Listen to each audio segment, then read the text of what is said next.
All right, going live here. Well, you can leave that off until we Got graffiti. Everybody hold their mics down. Yep, pull your mic down so we're not pointing up at the speakers. Thank you. Actually, put the speakers right up above us. Thank you. Okay, welcome everyone to the Town of Poughkeepsie Planning Board meeting for July 18th, 2024. Let's start by joining me for the pledge. Pledge allegiance To the flag of the United States of America and to the republic for which it stands, one nation, under God, indivisible, with liberty and justice for all. Thank you. First up tonight is Eastdale Village. Come on down.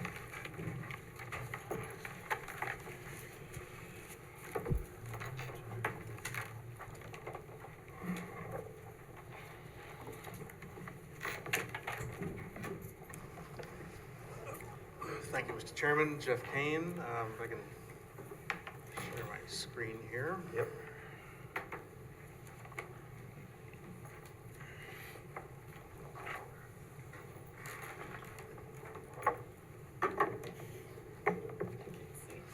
Number 26. Yes, good evening. Yes, we're at the 26th Amendment to this plan, Building J.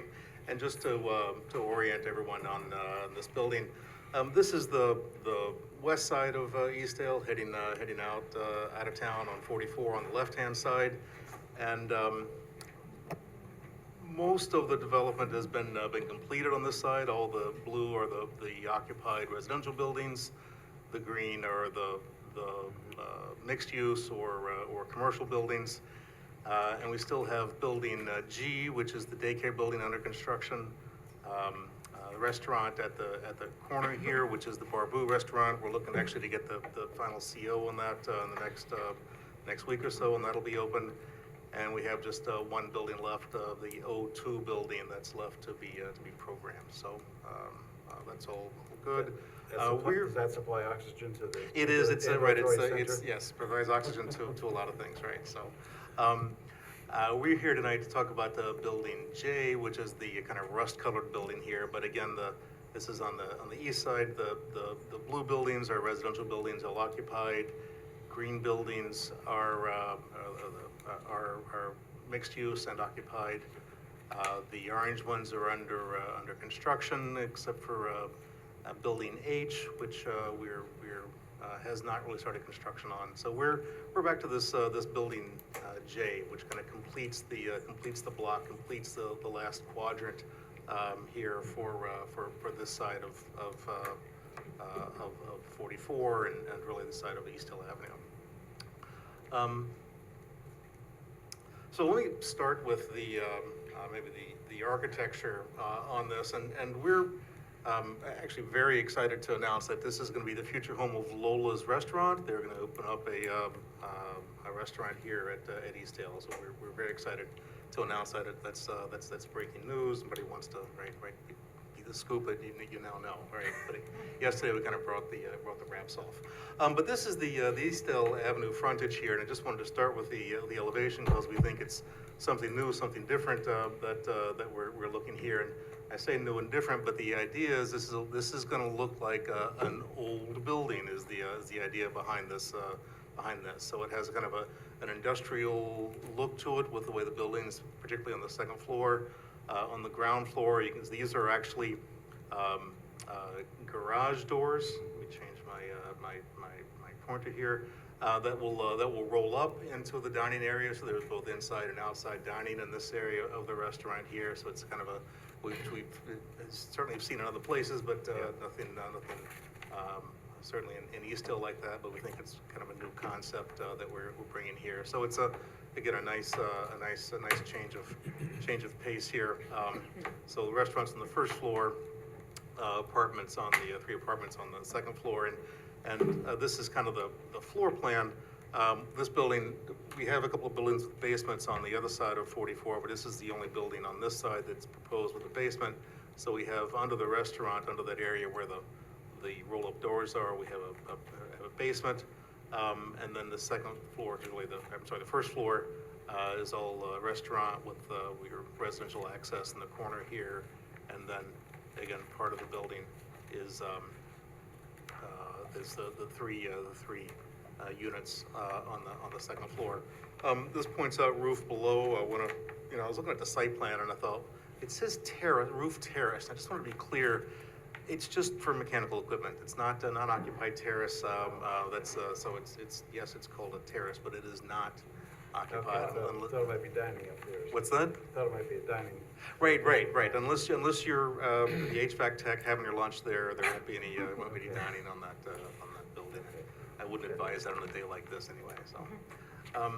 So the building, and I have these two side by side, and on this side, this is the building J, which has been on the plans for quite a while. And then on this side, on the right side of that's the new proposal. Building didn't change a lot. I think the changes were how the basement was really put into the building, and how the second floor, instead of over the entire building, is only over a portion of it. So from a site plan perspective, we're really looking at almost the same building. This is just a little longer, maybe a little narrower, but it fits into the kind of the same curb line and sidewalk network as we've previously shown here. Didn't really change the parking lot. So not much change. I mean, everything changes a little bit. Where the water and sewer comes in changes a little bit of landscape change. But for the most part, the building is as you've been looking at for a while there. And I think that's really the sum of my presentation. It's Yep. Single building amendment. Eric? Sure. We don't have too many comments on this. It's on for public hearing, a seeker review, site plan and architectural review. For the building J, there don't appear to be any other substantial changes to the site plan. We did recommend in our recommendations do include something a little new to this project, which is for the first time in this project, there's actually a reduction in the total program rather than an increase. And the applicant anticipates including that the 7 residential units that are being removed from this building at some point in the future. In the past, they've typically been redirected to another building that has yet to be programmed. So we just suggested that if they're taken out and then they come back in later, then we have to go through a seeker review. So we're just suggesting they add a line to the development program to account for that, so they can carry it forward and then deal with it at the end of the project. If the board's okay with that mechanism, it'll just save some work on both sides. They won't lose it in the future. Right. And I would just, and Eric and I talked about this, and we think that's a good idea to list them on the program line, because there is the density declaration associated with the project. We needed to have them assigned somewhere in that document, so our proposal is to assign those to lot 12W, which is our headquarters, so that they can be then apportioned from there. And so I think those two numbers will work together as Eric suggested. So. Good. Yeah, the legal filing, that sounds okay. We'll just have to run that by the attorney as a condition of approval to make sure that legal document filing works as well. So that said, there's a few comments. That's pretty much it. Great. Thanks, Eric. Anything from you, Andy? Yeah, we didn't really have any significant comments. The only thing that is even really worth mentioning is that we thought the bike rack might need to be relocated, but that's not even that big a deal. And we've looked at it. We have another location which we'll share with you. And Okay, yep, yeah, it's right in the corner there. So. All right. This time I move we open the public hearing. Second. Moved and seconded. All those in favor? Aye. Opposed? Motion passes 7-0. Anyone wish to comment on this application? Eastdale Village. Seeing none, I move we close the public hearing. Second. Moved and seconded. All in favor? Aye. Opposed? Motion passes 7-0. Go around the room for comments. Peter? First, I want to congratulate you. After probably in excess of 30 appearances here for this project. You finally got to be first on the agenda. I didn't have to run out the agenda. I was very excited. Thank you. Second thing is, I want to congratulate you because it's a very expensive to open a restaurant, you know, to furnish it, equip it, stock it, hiring. And I think it's a reflection on the quality of your project that you're attracting these kinds of businesses, people who are willing to commit that kind of capital because they have confidence in the type of product that you have to offer. So congratulations in that regard. Thank you. Can the confidence in those people is related to the confidence that there is a path to approval, and so because I think you guys have been so good in working with us on this project, it takes some of the risk out of it, so thank you. Yeah, I think that's really just a very small part. You'd be surprised. I have another question about your flow rates. You know, I've looked at the charts that you provided. I'm just wondering, is there a difference between the actual flow rate and the design flow rate? Are you keeping an eye on that? Do you have any data that would reflect what your actual flow rate is? We do. We have water usage rates, and they are well below They are. the actuals. And I think we've shared them with your office. You Andy, have, if and that's, we've been keeping track of them yeah, as well, right. Peter. One of the reasons I ask is, you know, that we have other projects that are coming up. You're using 90 gallons per day per bedroom. You know, I'm just considering for our future reference whether or not that is a doable number or not. But you feel confident that the 90 GPD per day per bedroom is okay? I'm more comfortable using the 110 gallon a day number that's in the DEC design manual that we typically use, but it seems to be working for this project, and I'm okay with it that way in that sense. Okay. And it's a health department question too. Right. That's they're the ultimate arbiter, I Yeah. think, Yeah. on that number. Well, you know, I'm wondering also because, you know, you're going into the fourth ward, and the fourth ward has a finite amount of excess capacity. I just want to make sure that we're not being overbearing, that's all. That's it, thank you. Thank you, Peter. Ben, anything?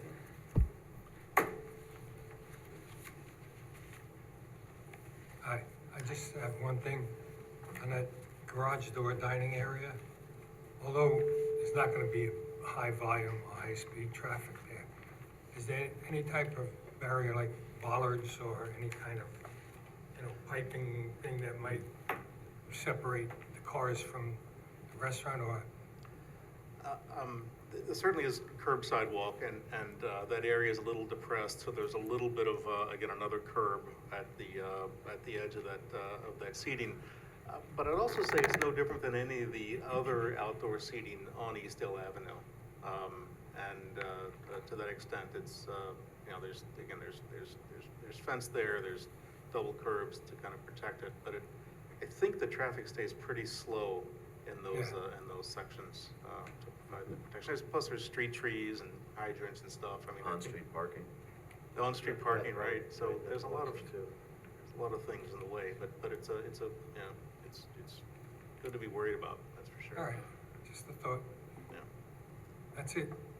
Thanks, Jen. And this building is set back off of 44, so it's not right on the. Right, and that, right, it is not on 44, right, because it's well pushed into East Hill Avenue, yes. Let's see, Steve? No other comment. Sharon? No comment. Jeff, just a clarification. The garage doors are on what I call the main street. Yes. Okay, so Yes. when they're open, will there be tables on the sidewalk as well? Kind of ties Yes. into what Ben was asking a little bit, because I didn't see that on the plan, and will there be enough room there to walk? I know Rossi's across the way has some tables out there, and there's plenty of room on the sidewalks. Yeah, there to walk. Right, so, if you can see the cursor, right, so again, the parallel parking is here on Eastdale Avenue Right. South, and I believe the sidewalk is like 10 feet here, to this area, and then you can see the OHD, those are the overhead doors, and there is one overhead door on the side as well, that kind of wrap the corner. And those black dots are actually, those are overhead gooseneck light fixtures, not tables or anything. So the tables are kind of, there's, again, 10 or 11 feet in here, there's not a lot of room. You can't really get just a table out in this outdoor area, but the tables Okay. kind of cross over between in and out side of the dining room. So there's plenty of room out here on the sidewalk proper for people to pass, and then you really just have your dining here in that kind of protected area behind this little railing Right, and so curb that's, wall. besides the tables inside, which I've seen in various other places, there will be at least one table outside of the garage doors. Right, well, the tables are kind of stick in and out, right? Okay. So, yes, that's the proposal for Alright. how this works. And Yeah. this is, because Eastdale Avenue drops as you come down, and because of grading issues, this area is slightly lower than the actual sidewalk area Okay. here. So it's just how it grades out. So it's kind of a separate thing, all right. Yeah, right, Yeah, right. I It's think not so. like Rossi's where the tables are just sitting on the sidewalk. These Right. are a little, it's more like the end of Tomo's Restaurant next Yes, to, right, that's yes. what Okay. it'll look like. That was kind of the inspiration for how Yeah, this, that's a good how analogy. this will work, yes. Yeah, I like, Thank you. I like it, thank you, that's it. Nicole. Yep, so you're waiting on Department of Health approval, right, for this? Yes. Okay. Yeah. And then, so the entrance for the building is in the front, right, off of Main Street? Yes, the main entrance is Okay. right here, and there's, again, a secondary entrance here that you can enter from the back parking, come down this little ramp here, and enter on the side, and there's also, staff and deliveries will come in the back here Yeah. as well. No, if this layout is exactly like Como, that's one kind of concern I have about it, but I don't know that you can really do anything about it. The handicap is in the back, just like it's shown on this, and the handicapped person has to go all the way around the building to get inside. Right. Because I know on Tomo, I don't know about this particular, site, but on Tomo, the side door is always locked and closed. It's only the front entrance that's open, so the handicapped person actually has to go all the way around the building to get inside. So this is an accessible entrance here. I'm just wondering if Yeah, right. they'll have it open, that's because I can tell you Tomo doesn't. They I keep it wasn't locked. aware of that, but that's, Yeah. right. But we, Okay. right, we, again, looked to account for that in the design. Right, right. But it's right, Okay, yeah, okay, right. It's worth noting to the Lolas, right? okay, yep, sounds good, thanks, Okay. that's it. I guess my only question is, why did you, if that's not a dining terrace up there, why did you scale down the apartments on that third floor, second floor? I'm sorry, say again? Why did you take the apartments off the second floor if it's not a dining terrace? It's just, They're,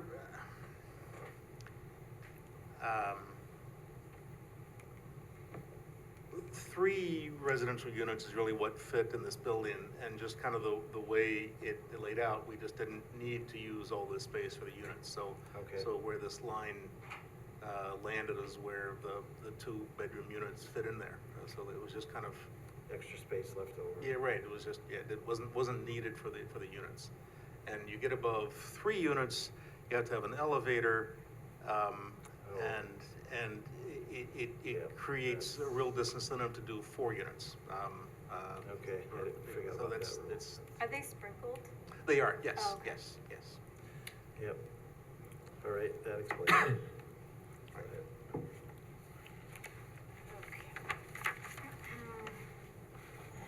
Okay. move that the planning board find that Eastdale Village application for the 26th amended site plan involves incremental changes to the Eastdale Village project of negligible magnitude and scope, and that non-significant and consistent with the previous seeker findings adopted March 15th, 2018, and amended September 17th, 2020, as modified with the proposed Eastdale Village application received June 26th, 2024.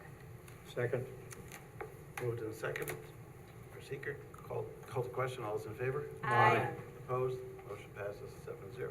Move that the planning board grant conditional amended site plan approval for the Eastdale Village 26th amended site plan application, subject to the following. Respond to the comments of all reviewing departments and agencies and send responses to be reviewed by the planning department as to adequacy and completeness inclusive of not limited to 1 through 6D.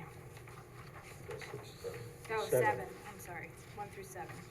Second. Include our comments. All in favor? Aye. Opposed? Motion passes 7-0. Architectural. Any comments on Architectural materials? review? You kind of showed the pictures up there already. Any board member comments on the architecture? Thought it looked good.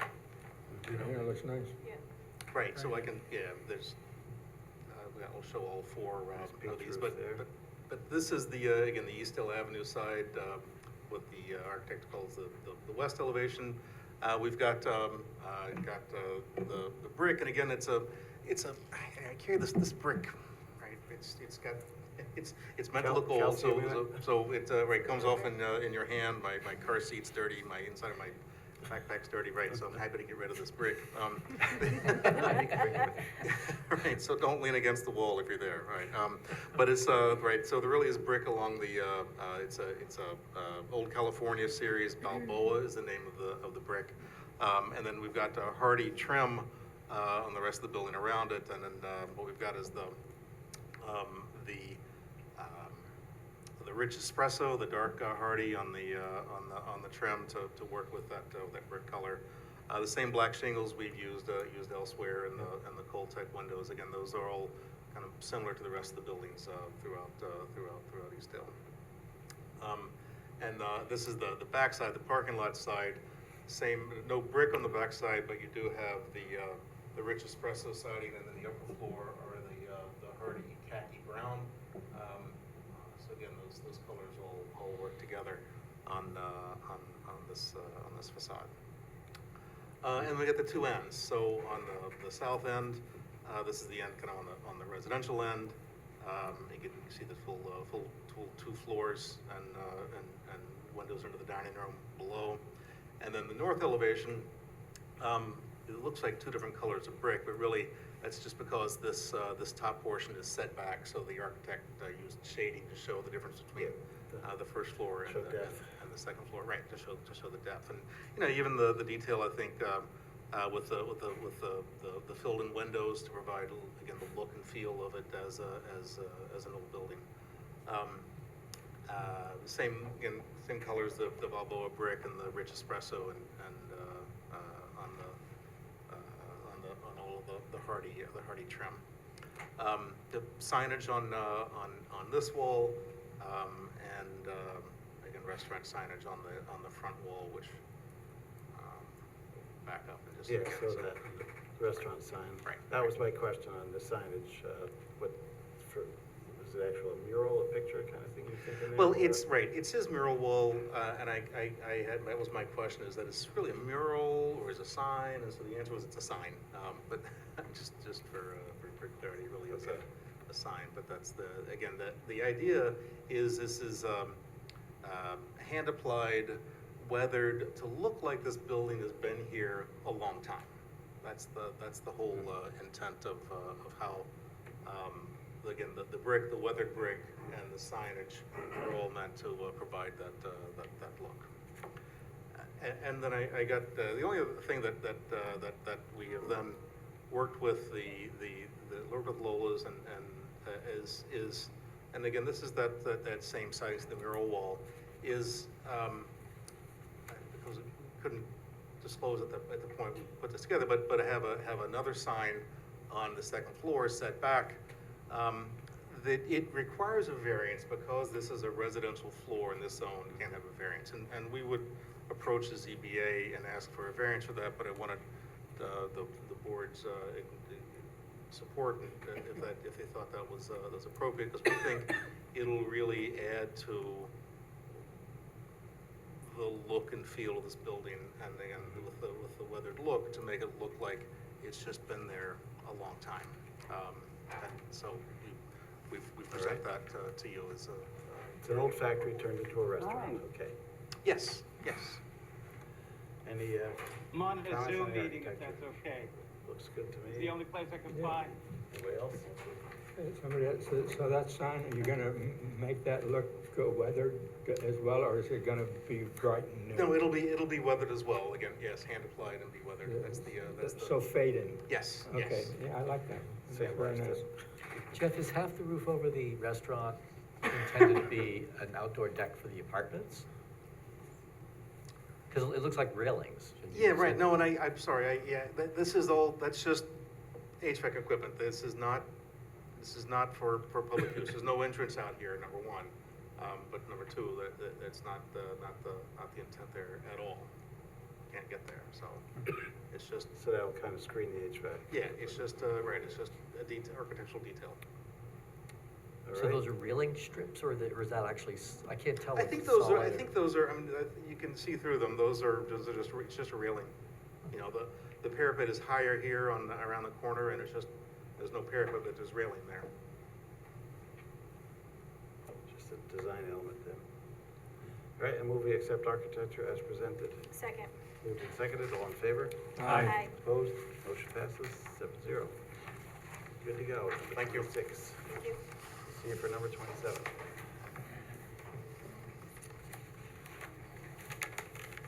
Next up is 825 Main Street.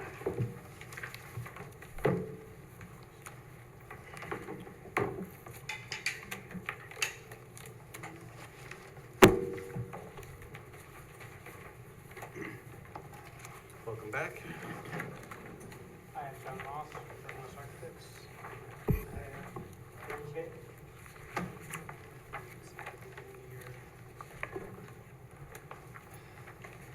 Still in the meeting.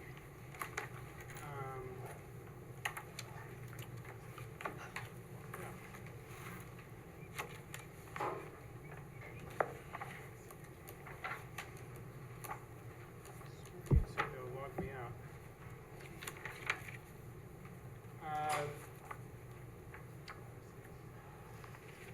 Try it again. Are you trying to share your screen? 'Cause- I am, I was logged in and wanted to get a drink of water and it logged me out. Oh, Ah.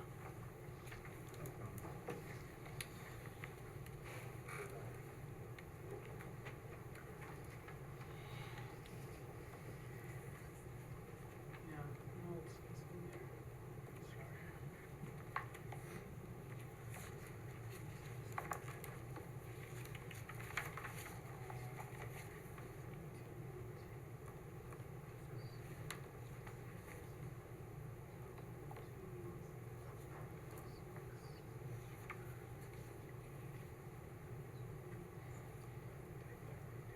Sorry. I'm gonna go back to the link.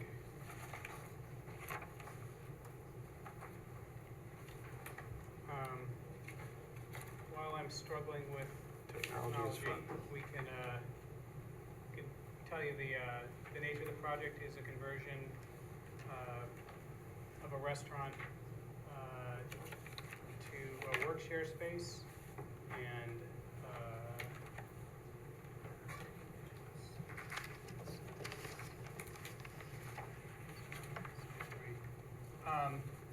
three-part use. It's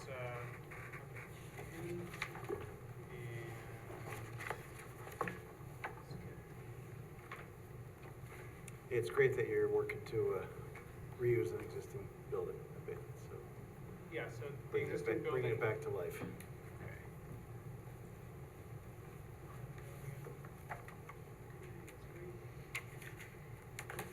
I just need to share my screen.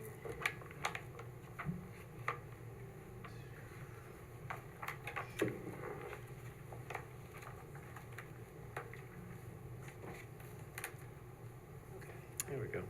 Yep. It's popping up. We can see it on our, Now we we have have screens in front here, so. Okay, we see great. it. So we'll go, I guess, first to the program, which you can see Yep. here. There's an existing restaurant space. There's no change in the exterior bulk. We're reducing the amount of parking that's there. There's more than is required, so we're decreasing the amount of impervious surface.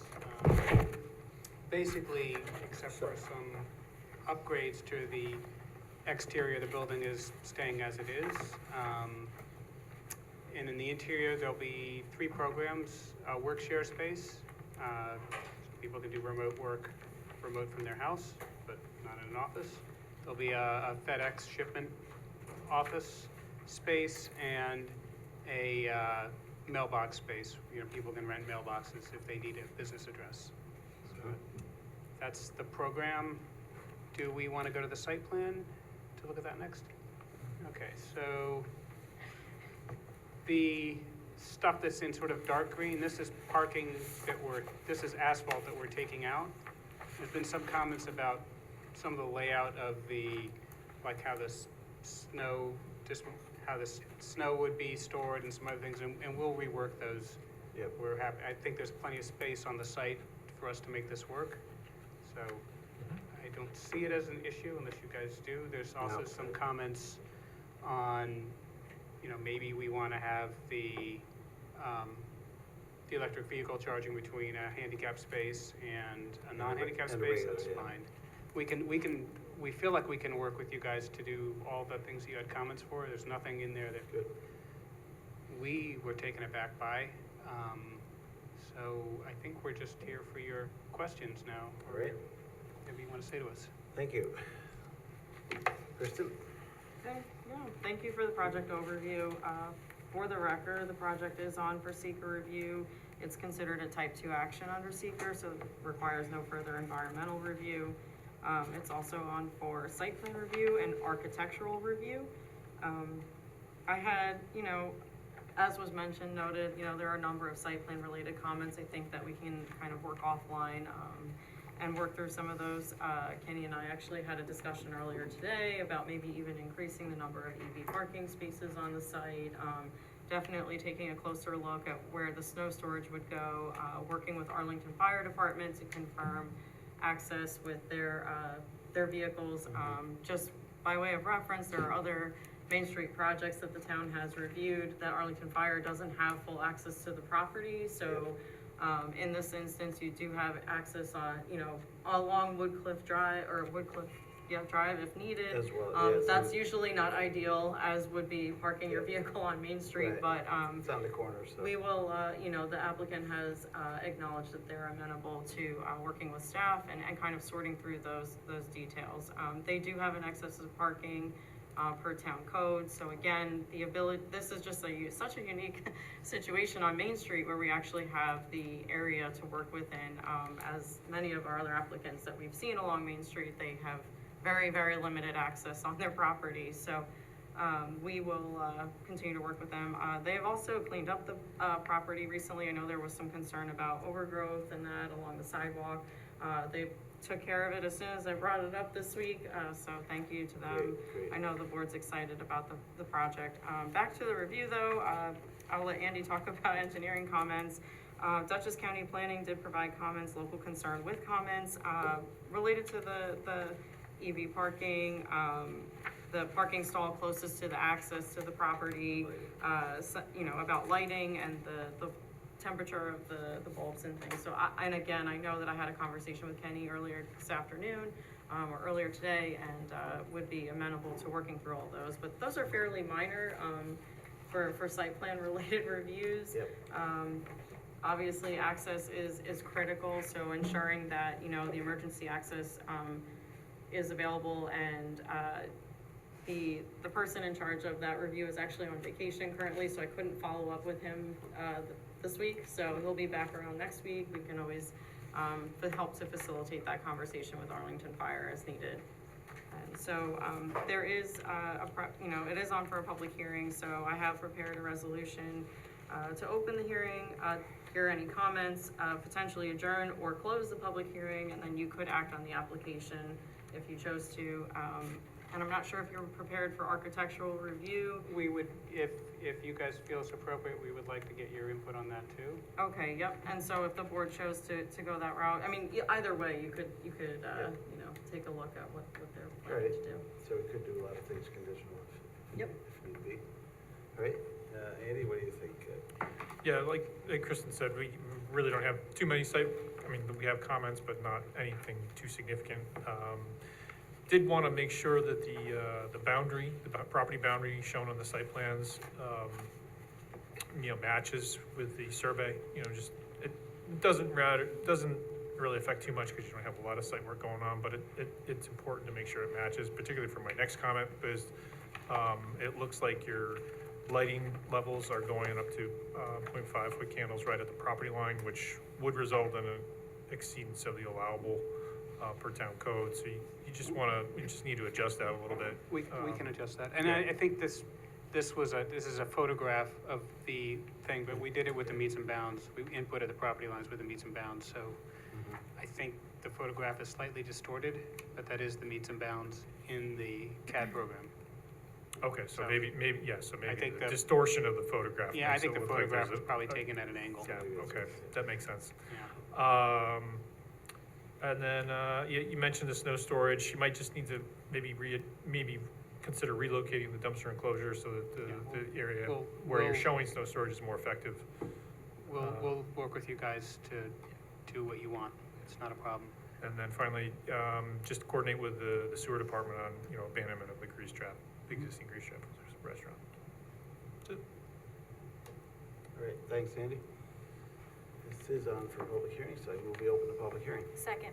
Moved and seconded, all in favor? Aye. Opposed? Motion passes 7-0. Anyone in the audience wish to comment on 825 Main Street? Can you unshare your screen at this time so we can see if anybody on Zoom is looking to comment? How do I unshare it?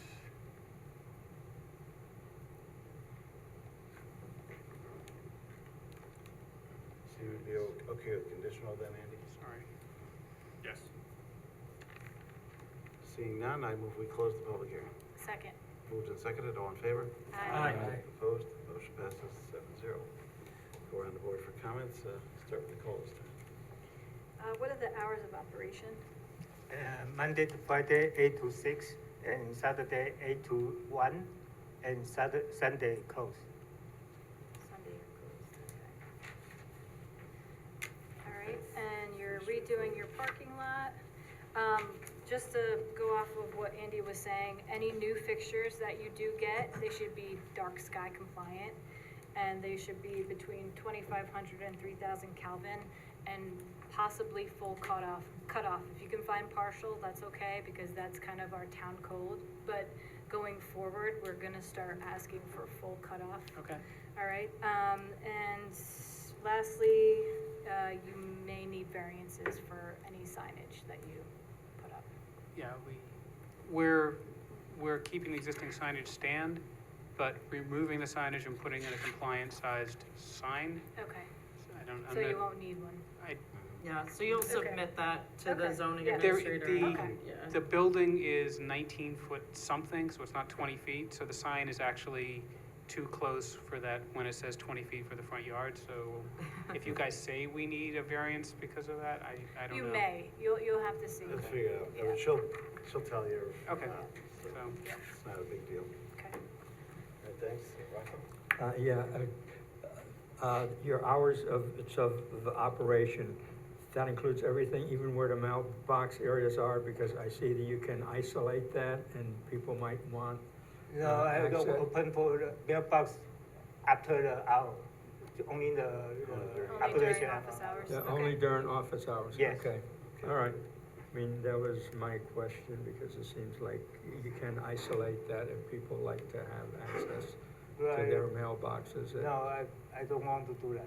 Okay, Okay. I think it's actually an insurance issue for Yeah, him, insurance will be double. so Yeah, he okay. doesn't want to do that. Yeah, you don't want to pay double insurance. all right, thank you. Okay, Sharon? Nothing. Steve? What is the rough rise on the property from the front to the back, how much higher up is the back? So kind of where you see the existing parking is relatively level, and then there's kind of rock exposed, goes way up all along this side, along, No, you're no longer sharing your screen, so Yeah. just. But the houses are up on. Let me, I know what you're talking about. So, but- It's almost a so cliff there. from the front to the back, there's probably, I don't have a topo survey, but it's probably like a 15 or 20-foot rise, not in the site where the parking is, but then there's very steep sides. Because the reason I ask is, does Yeah, I it can make share. sense to put the snow way in the back? If you have melting or anything, isn't it gonna all come down into the rest of the, just a thought? Because you're looking at storage now anyways, is that the really best place to put it? Well, the rest of this sort of part that you see is green that isn't existing is quite steep. So pretty much where the existing parking lot was, and we can work with you guys if you find a better place. It's just the part that wasn't developed as parking is very steep and probably doesn't have much utility. So we're kind of thinking the new program that we're putting of dumpsters and snow storage is gonna wanna be in that fairly level area, even though you're right, it probably is back draining, Possibly a little bit. towards the street.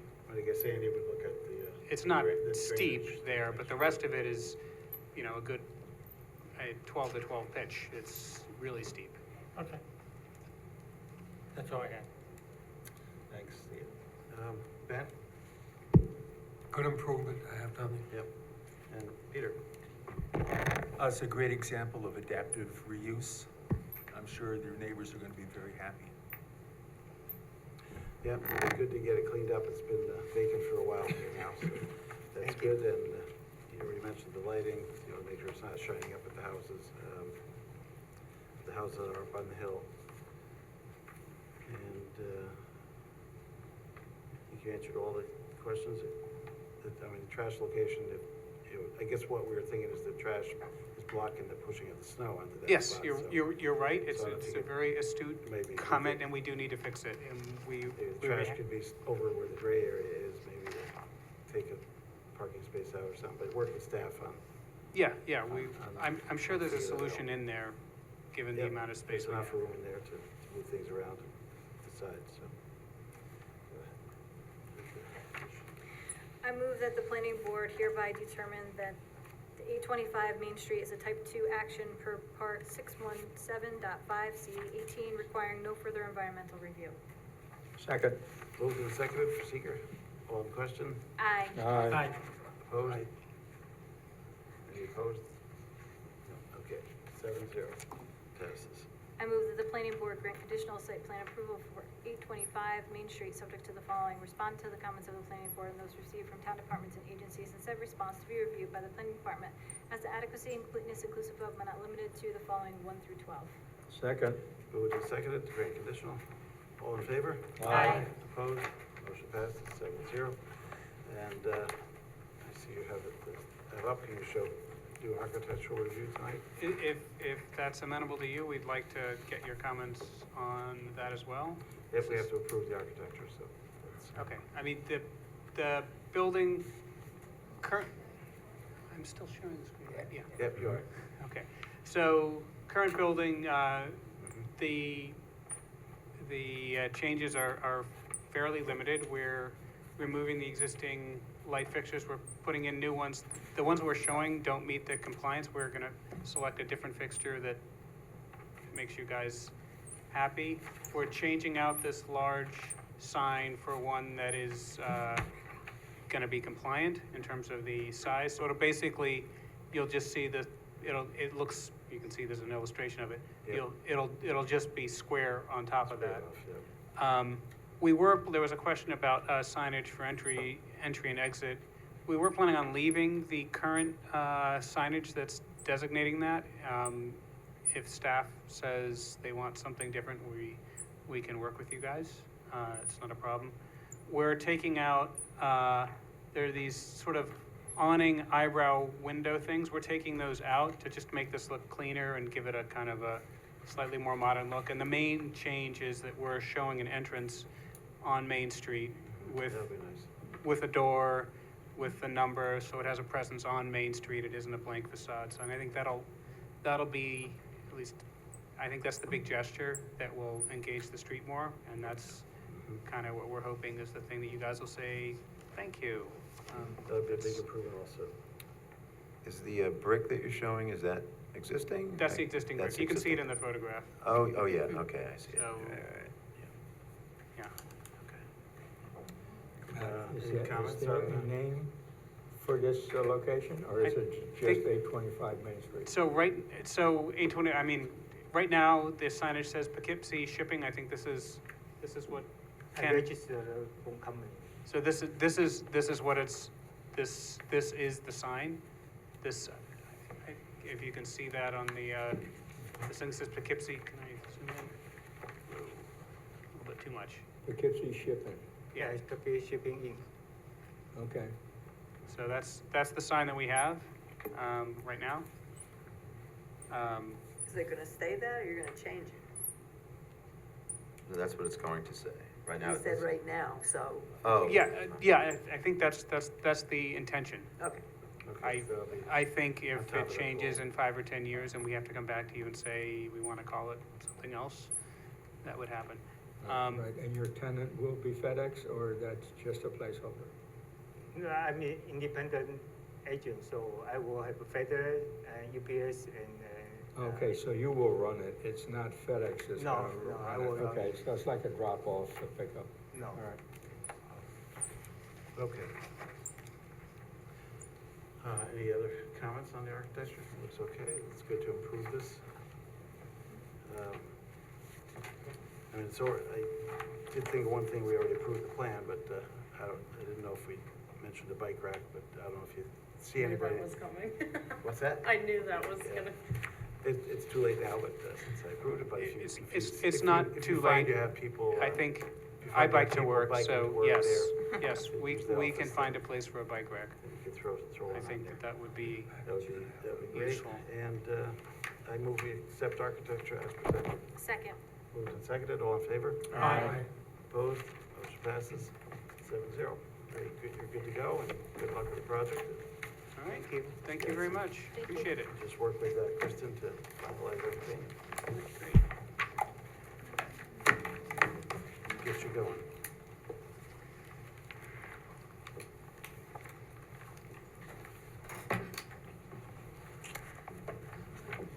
Central Park. Hi, good to see you again. Yep, welcome back.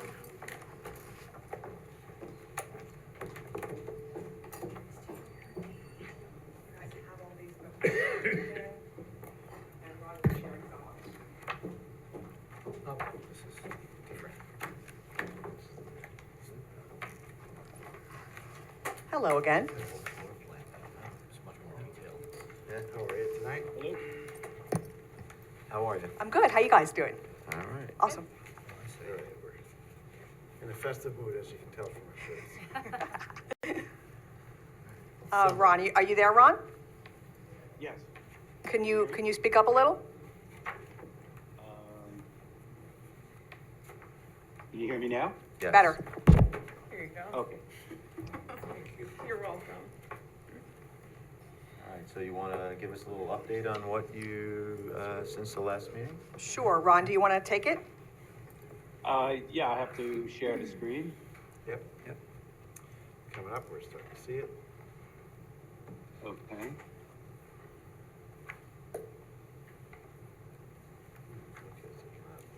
And where is the,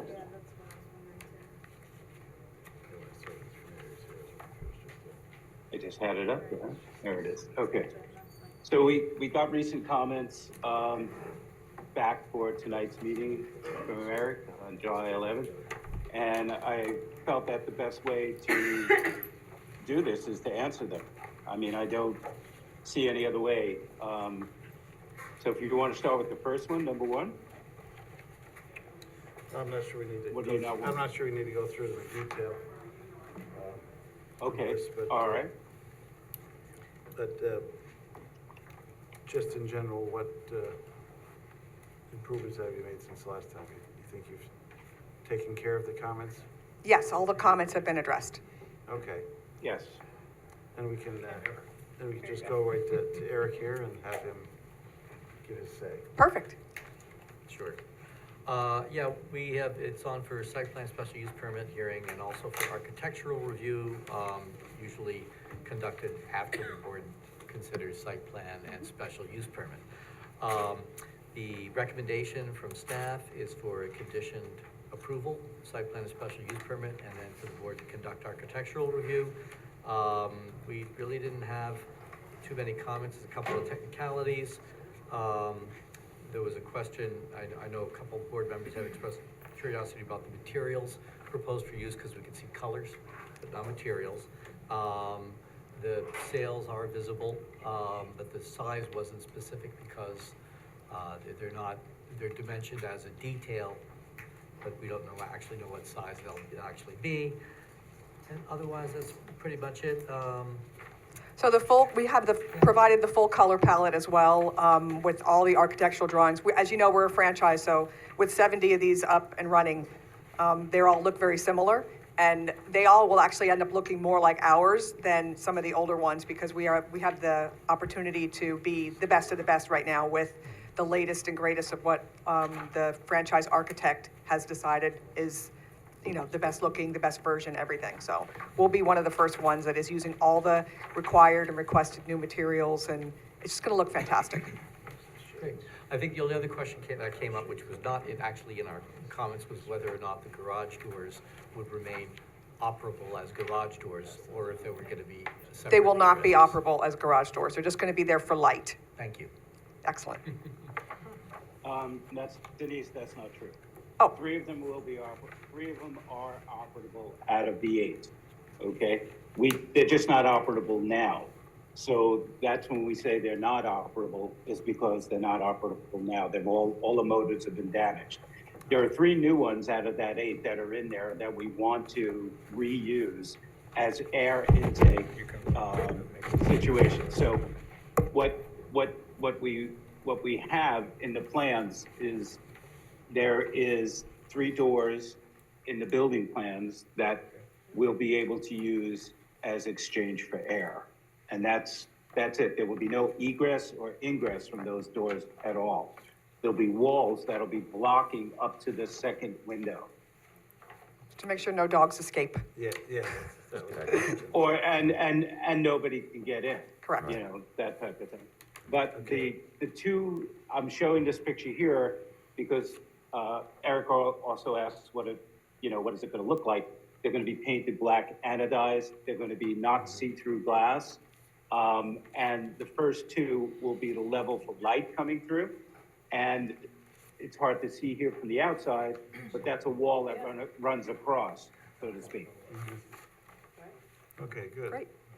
That'll be an improvement on it. Yes, it'll look much nicer. Do you know which 3 doors in that picture you were talking about, or just every other one? Or Which Yeah, 3? Number 2, number 5, and number 8. Those are the 3 newest doors that Goodyear had replaced, and they're in really good condition, except for the motors. So, All right. we can do it manually, but we much prefer a motor. So right now, they're not all operable at all. The Okay. others will be fixed. Thanks for explaining that. Anything else, Eric? Nope. Anything from you, Andy? Yeah, I mean, I congratulate them. They did a great job of addressing most of our comments. We only had a few outstanding comments. We're looking for some additional information on the dumpster enclosure and what it was gonna look like when it was finished. I had some questions about installation of the turf, and how that was gonna work. And then also, was looking for some additional no parking signs along the front of the building. All right. You want to show? Yes. Yeah, there's the visual of the dumpster right there. So what I did was I took an existing Google Earth view of the current dumpster, then through Photoshop added a second one. But the figure 1 is what it's going to look like. Yeah, with the Because door. we can take that same with putting the door over the front.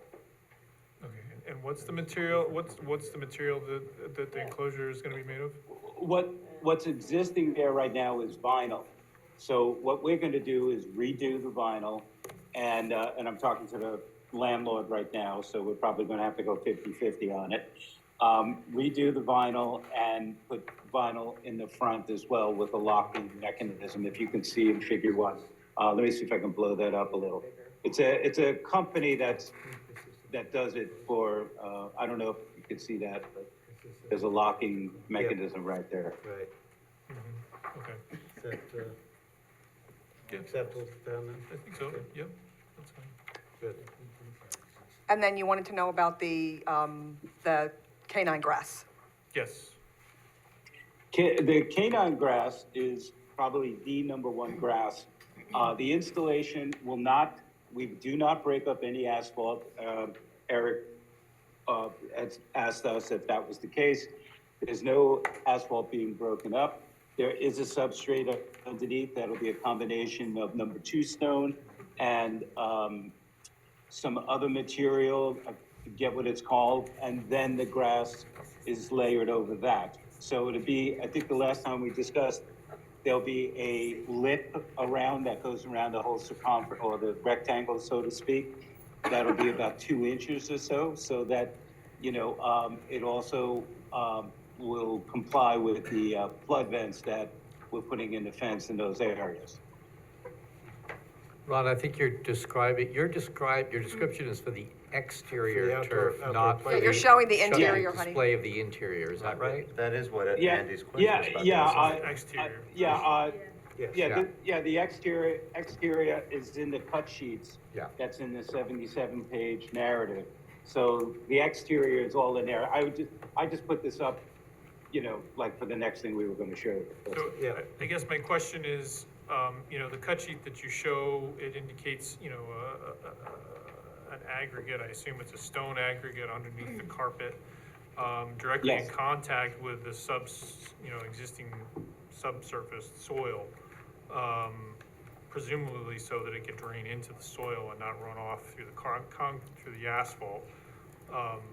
What you're describing sounds like, anything that lands on the canine grass is gonna migrate out onto the asphalt, so, it would be Yeah, just like prefer- it any would be- other rainwater or anything else. It would be that, preferable if it were currently- to infiltrate into the ground. What is the boundary material that holds it all together? What is that? Is that a curb? Is it 2x4s? No, what is it? It's actually metal, and that's also in the cut sheets. It's like think of an aluminum type of edge that would go around. And, we can make it anything we want. If you feel you want 2x4s with metal, I wouldn't recommend that, but, it could be really anything. And, asphalt is, people think it's not porous, but asphalt is porous no matter what. Even all the rainwater or flood waters you get on any asphalt, it's going to go into the ground. So anyway, but this will filter it out before that goes. Plus, we're washing it down every day as well with enzymes that'll kill anything. Okay. I guess I would just like to have a little, the cut sheet on the plans shows a hardscape edge described as concrete, sidewalk, curb, pavers, etc. I guess I would just like to have a little bit more, and this can be resolved later. I mean, it doesn't have to be Sure. resolved, just Just have saying more you can information on work that. through the little Of course. details, but, Yep. yeah, if you're doing it over the asphalt may not be as good as taking the asphalt out. and Right. Putting something down. So we'll see. We can't do that. We can't do that. And that would be a landlord decision, not us. Okay. Okay. So you'll have to work through that detail. All of the other Central Parks that have had this, nobody has broken through the asphalt. They all put it on Not top. one. Not one. Okay. Yeah, Yeah, and there's not 70 one, of not these. one. Yep. Okay, that's good to have a reference that way.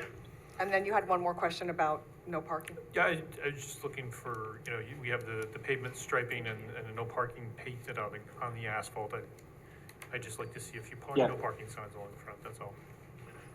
Yeah, we plan on putting now, because we agree, actually the landlord met us there, and the striping's being done as we speak. I don't know if you've seen the facility, but the whole area now is completely retarded and, you know, it's been resealed. Yep. So they're about to do the striping now, and we're gonna put no parking signs at each garage bay door, even the operable ones. So this way it coincides with the striping, so there'll be like 8 no parking signs, so everybody knows no parking in that area. The other space that we said we would take for delivery is really combining 2 spaces, not 4. Combining 2 spaces that would fit, you know, any of the FedEx trucks or UPS or mail trucks. Okay. That's it, that's all I have. All right, thanks, Andy. Mr. Chairman, I'll just weigh in on one question that arose on the trash enclosure with the vinyl. When I talked with the applicant the other day, he described using chain link with slats. The vinyl, Right. the vinyl is typically not used in commercial districts just because it doesn't last. And, but it Have them does. in Eastdale, though. Yeah, that's true. So Yeah. I just wanted the board to, you know, Okay. if you're okay with that, That's that's why I was fine. asking But I Andy just if wanted to he get the felt- board's felt- reaction Yeah. on that. If you're okay Yeah, with it, that's fine. that was the original plan, and the landlord said no. So, Okay. you know, I mean, we're trying to get open, and the expenses on all these things, we're going to him for the outside building, but he says the town is asking us for it, so we either have to eat it or not. But, so we agreed on vinyl just yesterday, so All I right. hope he'll We'll foot work with 50% that. of the bill. All right, I think that's fine. This time I move we open the public hearing. Second. Moved and seconded, all in favor? Aye. Opposed? Motion passes 7-0. Anyone in the audience wish to comment or on Zoom on Central Park today? Ron, would you mind unsharing your screen for the moment? Sure. Just to see if anyone's There's really not many people on Zoom, so probably not. on Zoom. I move we close the public hearing. Second. Moved and seconded, all in favor? Aye. Opposed? Motion passes 7-0. Let's go around the board for comments.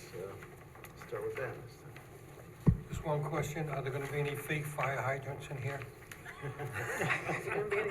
Maybe in the vestibule, just for show. Okay. What did he say? Fake fire. They don't need any more encouragement. Thank you. Peter? Nicole? No, I really didn't have anything. I wanted to know what the sail shade structures look like, but And- in yeah. this packet that you gave, I- us, Perfect. it shows them. Yeah, Yeah, that was great, Yes. great detail Yeah. in those pictures. Yeah. So, You just scrolled through them all. yeah. Rocco? No, I'm fine. Nice, Sharon? No questions. Just one question.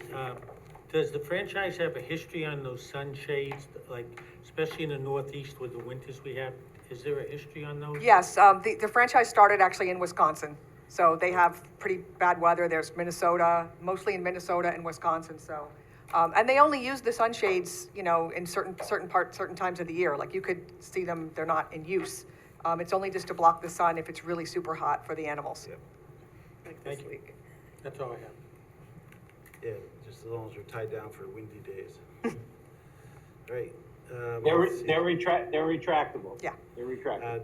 See, the only other question I had was, you said you're replacing the HVAC unit on the roof. I think it's not too visible now, but if the new unit gets taller, then you might want to, Right, Ron, do you Yes. know it's not gonna be any taller, Yes. correct? want to show Yes, that. this is the situation. We're seeing that we're not using HVAC. That was the HVAC that was run by gas, and we're going to electric with a new heat pump. It's actually smaller because Okay. it's only going to be used in the showroom area, not anywhere else in the building. Even better, okay, great. Great. And I guess that's all I've got. Talk about the doors. Okay. I move the planning board grant conditional site plan and conditional special use permit approval for Central Park of Poughkeepsie application subject to the following. Response to the comments of the planning board and those received from town departments and agencies. Said responses to be reviewed by the planning department as to adequacy and completeness included but not limited to the following 1 through 8. Second. Moved and seconded to grant conditional. All in favor? Aye. Opposed? Motion passes 7-0. All right, and next up we have to approve architecture review. You showed that before. Does anyone have any comments on the architecture? The painting of the doors? I think it looks good. Looks pretty good.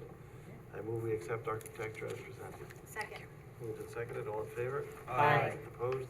Motion passes 7-0. Great to have an old building being reused in a Yeah. good way, so. Thank you. We'll have a wonderful grand opening too, so we'll let you all know. It's right across the street, so. Yep. Thank you so much. For sure. Thank you so much. Thank you. Are dogs invited? Dogs are invited. Oh, okay. Yes, of course. Thank you. Great. Next up, we have One Hub Warehouse at 675 Dutchess Turnpike. Good evening, Frank. Good evening, everyone. First of all, I'd like to apologize. I did not get the memo about wearing Hawaiian shirts this evening, so please don't hold that against us. We'll see. Mr. Chairman, members of the planning board, my name is Frank Rettel. I'm the project manager for Rettel Real Estate, and we're happy to be here this evening to discuss our project for 675 Dutchess Turnpike. Since the application was made, we received comments from the planning staff, New York State DOT, and engineering. We've been working very hard to try to resolve those issues favorably so that the town and the neighbors will feel comfortable about this project. What I'd like to do, is this working? Now it is. Now it is. Okay. This is the site here, the existing site. It's an odd-shaped parcel. There's an approximate 27,000 square foot warehouse building. It's been there for decades. We do not have actual road frontage on Route 44, but ingress and egress is provided through two easements that have been filed in the Dutchess County Clerk's Office. I'm working with your counsel to provide sufficient verification to her that there's no problem with accessing the site. The plan is to use this building warehouse only. Kristen correctly pointed out that there was a typo where we said bar tavern by mistake. That's the dangers of cut and paste from a portion of another project. I knew it. Yeah. So it's warehouse only. There's going to be no other use to the property. We're calling this the One Hub Warehouse because One Hub will be the majority tenant inside the building. They're a fulfillment company. They're going to be storing clothing, apparel, tobacco products, and non-alcoholic beverages. The other tenant in the building is going to be Halftime Beers. And with us this evening is Jason Daniels, who's the COO for Halftime, and he can answer any questions about procedures that I'm not familiar with. What we've tried to do is show you here how we want to improve the site. There's an existing entrance to the front of the building. There's sufficient parking here by code. That will be just for employees only. This is not going to be a store or restaurant. There's no tastings. This is warehouse only, and the only parking will be for employees. There will be deliveries. Most of the deliveries will be by UPS or FedEx box trucks, maybe 24, 26 feet. There will be the occasional tractor trailer, which we'll show you later on with our turning radius diagram. We want to clean up the back of the building by milling some of the existing asphalt that's in lousy shape and adding some new blacktop here. Now, Mark Day, our engineer, is here, and he's advised us that this area of the building right here is so hard and compacted, it's practically impervious now. But to be on the safe side, Mark has designed a swale here to catch any runoff from the new asphalt. We don't think there's really going to be anything significant.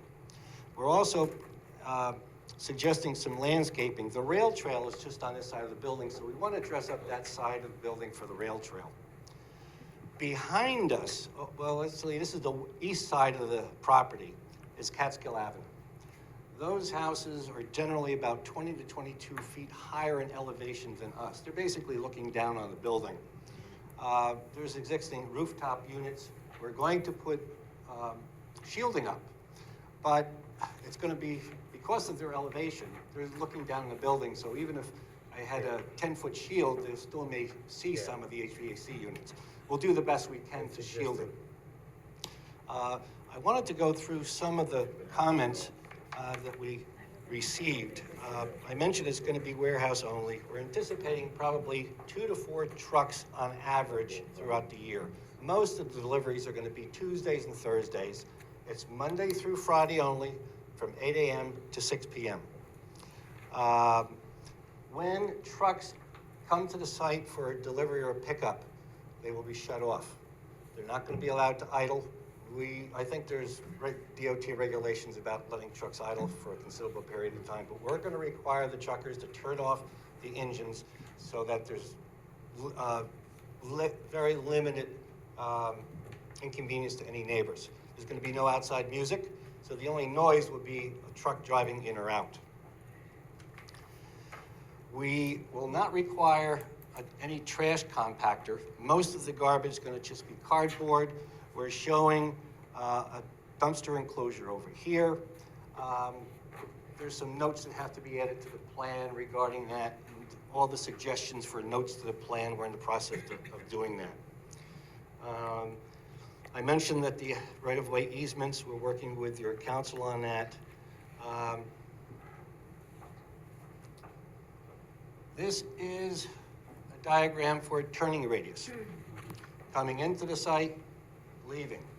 Now, one of the concerns I think that the residents have is on the east side is Catskill Avenue, but it's like a horseshoe. It turns into Longview and it comes out to Route 44.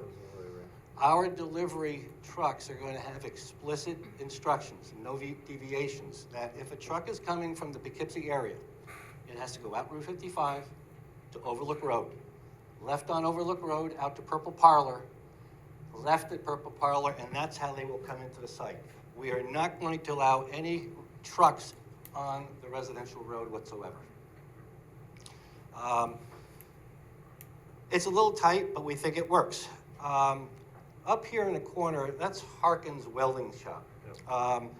One of the comments says, it looks like the tires may just hit or go over their line. And I've been working with John Harkin's passed. His son now controls the property, and I've been in touch with him to work out an agreement so that he has no objection if there's a little overlap there, provided that if we damage his blacktop, we would fix it. And of course, we would anyways. Okay, because I see, like Google Earth shows a couple cars parked there, so gotta make sure that's. Yeah. And the street view I see shows grass in that area. Where you I think it's going blacktop, off. believe it or not.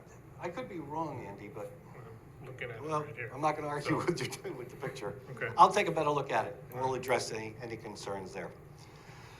All right. We've given you a lighting plan. All the lights are gonna be downlights. And the reason we're doing that is so that there's no light trespassing on any neighbor's property, and the lighting diagram shows that. Let's see. We're providing for landscaping on the western side of the building. We haven't shown anything for the eastern side of the building. Everything on that side is heavily wooded, and as I explained, these houses are probably 20, 22 feet higher in elevation. I think if we were to plant even arborvitae anything there, it's not going to have any benefit because of the heavily wooded area that exists. It's heavily wooded, there's a lot of brush.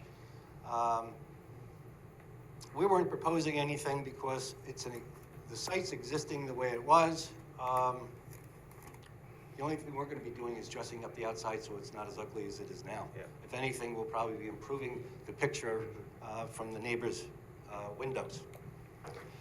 Let's see. Oh, we didn't get any comments from the fire department. However, I called and I spoke to the Arlington Fire Chief today. He directed me to be in touch with Chris Mills, who's the district manager. He happened to be on vacation this week. So I'm going to be calling Chris Mills at the beginning of next week to see if the plans are sufficient or if he wants to meet us at site, see what he wants to do, but we're going to follow through with the fire department on that.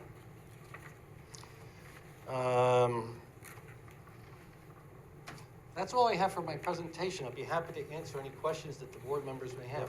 All right, yeah, we'll go around the board. Thanks, Frank. Kristen. All right, yeah, thank you for the project overview. So for the record, it is on for seeker, which actually it's a type 2 action requiring no further environmental review, but there's a resolution acknowledging that it's a type 2 action in your packet. It's on for special use permit, site plan review, and architectural review. Frank hit on a lot of the comments already, but really it's about making sure that there's appropriate access to and from the site. There's a concern about the utility poles and overhead wires.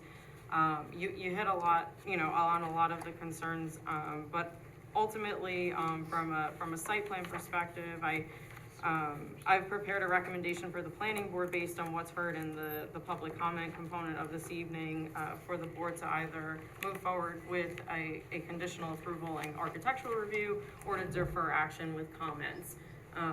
I will also note that I had some follow-up conversations with the town highway department and the town police department. The police chief actually just as late as like 3 o'clock today, 3:30. The town highway department's input was that in other places in the town where there have been concerns with trucks, box trucks, speaking to my friend I made this week in the back of the room, they have they are aware that they've posted additional police vehicles within the areas of concern around the town. So then I followed up with the police department to corroborate the story. And the police chief also noted and cited that yes, there are town code listings for weight restrictions on certain private roads or town roads. So those would have to be adhered to. They are also encouraging that any town residents, if they have a concern, anytime that you see a vehicle that you think should not be on your road, to please report it, and I will be following up. I don't have your contact information. I'm looking to you and behind you, but I have contact, I'm hoping to get some contact information to be able to provide you with, because they want to be made aware of the situation while that's taking place in the neighborhood. And they have sent patrol cars to certain areas of the town where that has become an issue, and it really is just about enforcement, education, and making sure that those vehicles aren't entering the town roadways. We agree with that entirely. Right. As a matter of fact, we want to be a good neighbor, and that's why we want to make sure that no delivery trucks go on Longview or Catskill. Right, and so to a lot of the comments related to vehicles entering the site and the number of vehicles, I know that you had provided some information. I know the board may have some additional questions about that. But documenting that sort of plan for routing for your vehicles would be appreciated. It is on for a special use permit, so really I think is within the board's purview to ask you to kind of document that as part of the site plan approval process and the special use permit approval process. Absolutely. I don't know that we really need to go to the extent of a prescripted resolution or anything like that. What I would even suggest is I'm going to be submitting a revised narrative, and I can incorporate that into the narrative as well, so it's part of the file and the approval process. And I'd like to see some of those notes on the plan, so I think, because ultimately it would be enforceable. Yeah, all of your suggestions for notes are fine. Yeah, okay. I also just had some comments because I did finally got out to the site, had a chance to this week. I know it's a little bit after the fact of my review, but just cleaning up the property for the landscaping purposes. I know you mentioned repaving, probably restriping, but along the east side of the property where there are where you do abut against the residential properties, perhaps taking a look at the existing fence that's there and maybe cleaning that up a little bit. We plan to, yeah. You may have noticed that there's some surveyor flags out there because we asked the surveyor to pinpoint that corner because we want to put some bollards there.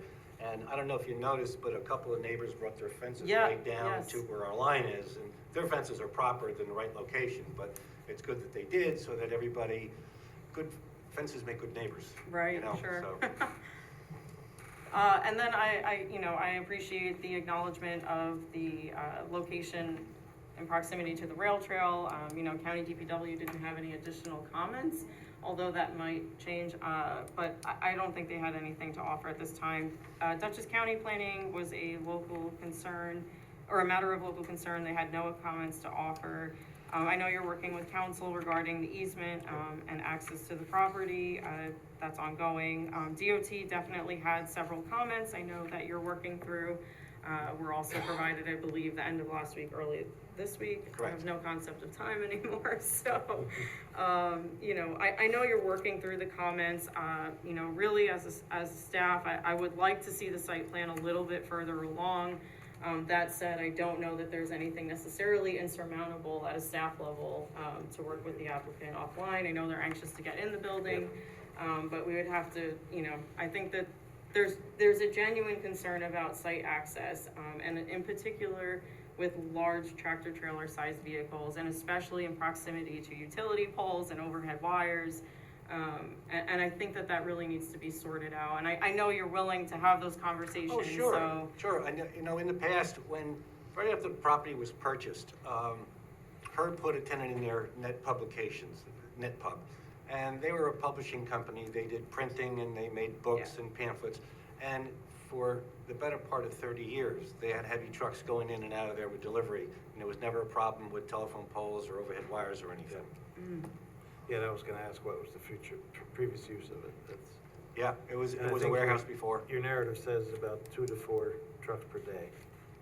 On average, that's what we're anticipating, yes. And most of the trucks are not gonna be tractor trailers. They're gonna be UPS or FedEx box trucks. Okay. All right, anything else, Kristen? I think that's it for now. Oh, I did have a question about the roof. I had a conversation with one of our building inspectors. Has that been all, I don't know, I guess there were some concerns with it. Yeah, I or there know was- Tim Sickles been through the building. We pulled a building permit and did a lot of renovations.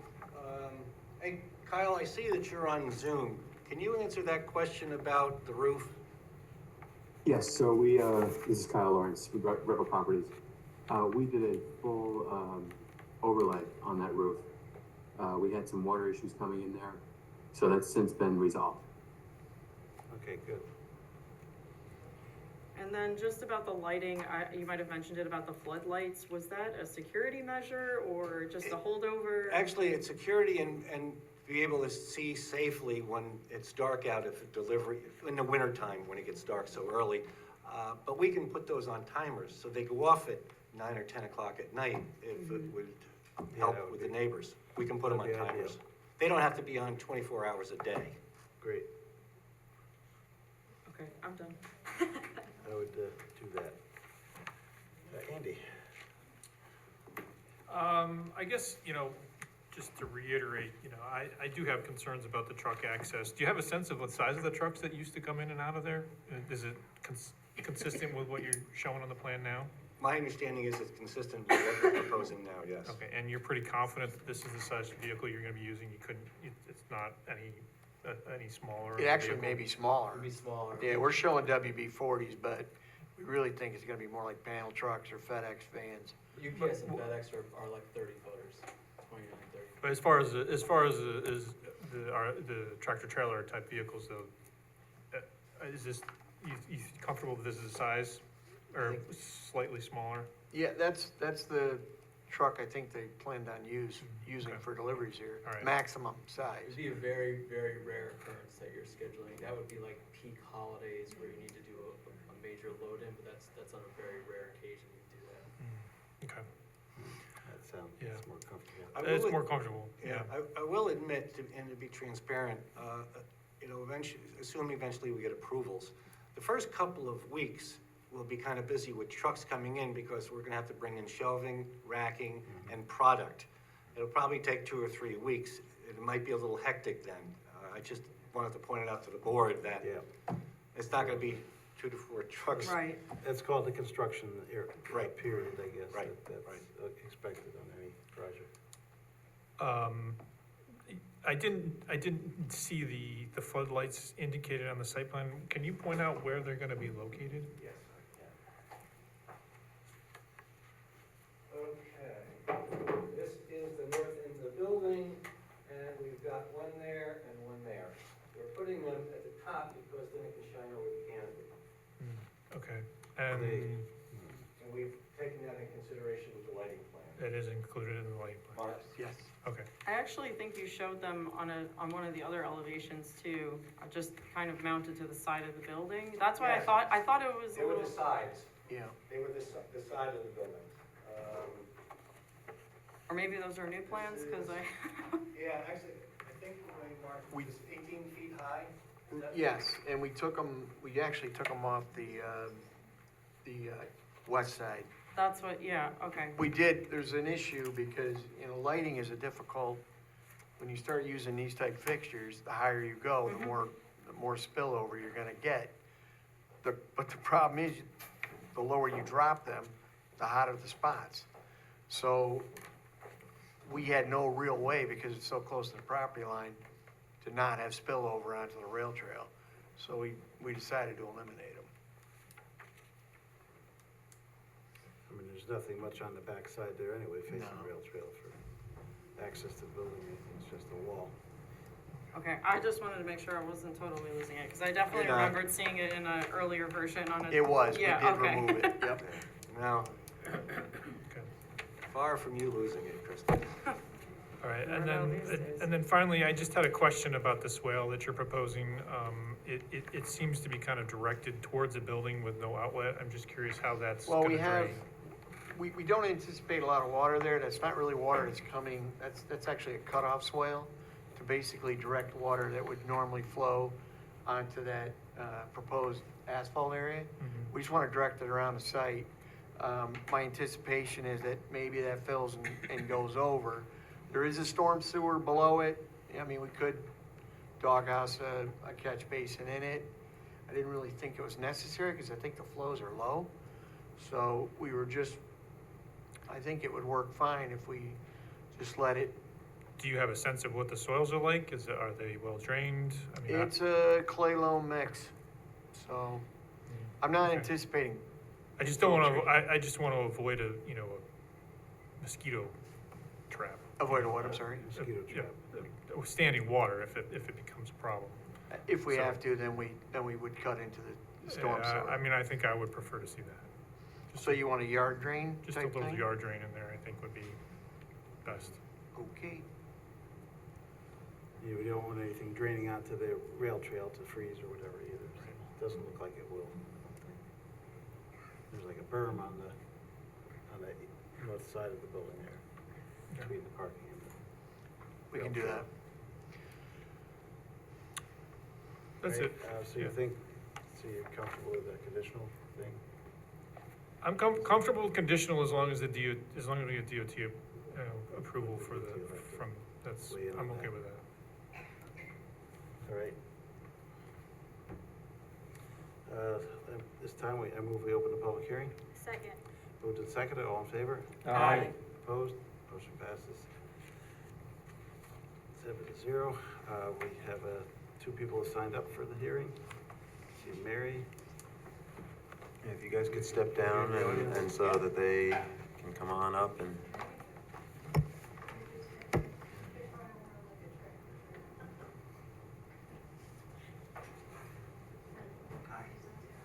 Come on down. Looks like you guys live on Catskill Ave, so. Hi there. I'm Mary Hanneberg, 24 Catskill Avenue, and I'm just up the hill from the building. And when they said about Herb Riddle, said that traffic runs smoothly when that book making company was in there, it did not. Because there's no access when they come back out up onto 44. You can't certainly go left out towards Adams's because there's a divider right there. But I was coming out of Catskill Avenue one day, and there's a truck coming out from down that hill. He decided he was gonna come right towards me. And he quick pulled into the building that's out there where the auction place is or whatever it is. But the biggest, I don't care about the building itself, We haven't had any problems with the people that have worked down there. But the problem is the access of the trucks, and I'm sure there will be tractor trailers going in and out. But if you're going down the hill, that's fine, but you cannot go out, east towards towards Adams, Oh, yeah. there's no way. I think So- it's a divided highway at this point. Exactly, but when they do come up the hill, they do make that big old U-turn right where Catskill Avenue is. Lots of times they don't make it, and they have to back up, and they try it again until they finally make it. And I just hope, that, he said 3 to 5 trucks or whatever, is it per day or per week, whatever, is, that's Yeah. what it's gonna be. But we are a residential area up on Catskill Avenue, we're a nice Yeah. quiet neighborhood, and we don't want deliveries in the middle of the night. We had the man that comes in that gets the dumpsters like 4 in the morning, Oof. but we've been tolerating that. But no, I wish him luck with his progress of going on with this procedure, but it's the access to the place that, that's Concern. bothersome. Okay. Yeah, All right, thanks for your comments, Mary. thank you so much. Have a good evening. Next up is Anna, I think it is.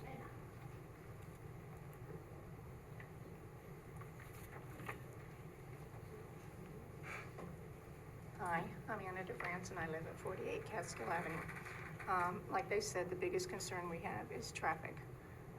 Coming up east, there was no left down into that to have access to go down there. We've had numerous tractor trailers come up, go through Catskill, come around. They've taken a wire down in front of my son's house, who lives further up on Catskill.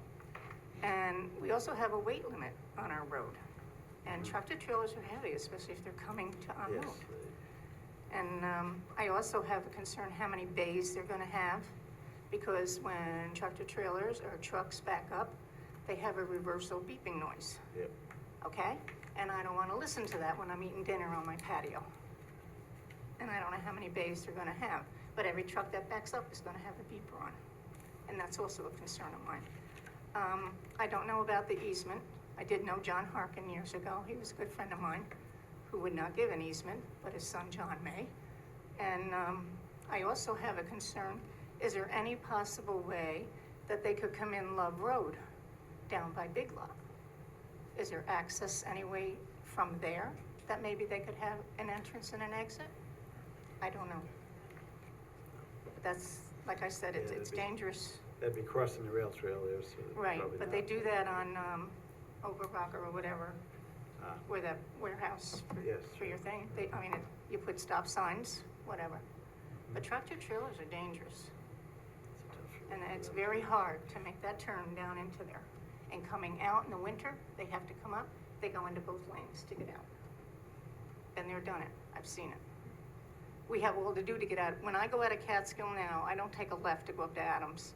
I have to take a right and make a U-turn by Determined Fitness, because it is impossible to make a left out of Catskill since Eastdale. It's increased a lot of our traffic. I know, sorry about that, but, and they All are right. my concerns, Thanks, Anna. okay? Anyone else wish to comment on this application?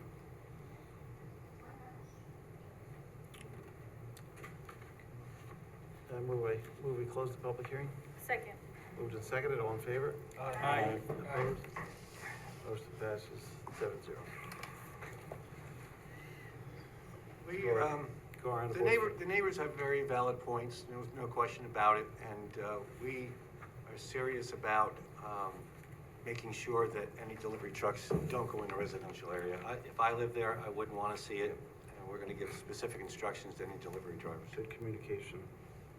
And, yeah, 2 to 4 trucks per day, he said. And that one.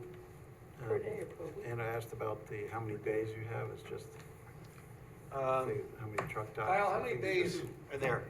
There's an Two? overhead door and 2 loading docks. 2 loading docks. Yep. 2. So most you'll have 2 there. at a But we time. wouldn't expect 2 delivery trucks to come at the same time anyways.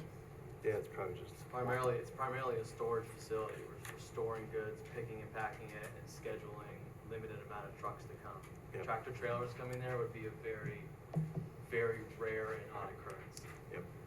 Do Do you have this, business model elsewhere in the town or just anywhere? I'm just not familiar with it, so I guess it would be helpful to understand, is this something that's scheduled on a weekly basis, or it depends on where the goods are going and? Sure, so, And then also just understanding, hours of operation. I know we had talked a little bit about that, but I don't know if you could elaborate too. yeah, 8 to 6, Monday through Friday, no weekends. This operation exists in probably 12 different states across the country. WAN Hub, We Ship, 24/7, Bingo, these are all a number of different companies that do fulfillment. They're like an Amazon for a number of different providers out there that want 3PL or fulfillment services. And we have a partnership with them, half-time on ourselves to do shipping and fulfillment. It's pretty easygoing. It's FedEx, UPS, and Postal Service that are gonna come throughout the day and collect goods, and the whole world has changed to e-commerce, Right, direct to yeah. consumer, and half And times. that's part of the question I have, because like I live in an apartment complex, and on any given day I could have 3 different box trucks in my parking lot, and it drives me insane. But I guess I'm just trying to understand, you know, is it the same drivers? Like, is it Joe coming in his box truck on a weekly basis, or is it just kind of as? It'll be like almost like your local UPS and FedEx drivers that do their regular route. Okay. They're just being scheduled. We don't want to have more trucks than what we need because it doesn't make economical sense to load up multiple trucks with multiple people, a lot of labor throughout the day. You want to get efficiency. You want efficiency. That's how you Yeah. make money in 3PL. I'm glad to hear it say, 8 to 6 hours, so, and as we talked about, keep, turn those lights off after hours. It's going to be quiet. It's really, the facility is to store goods. We want to put as much goods in there to store and then bring in trucks on occasion when we need to ship it out. All right. Let's go around the board for comments. Peter?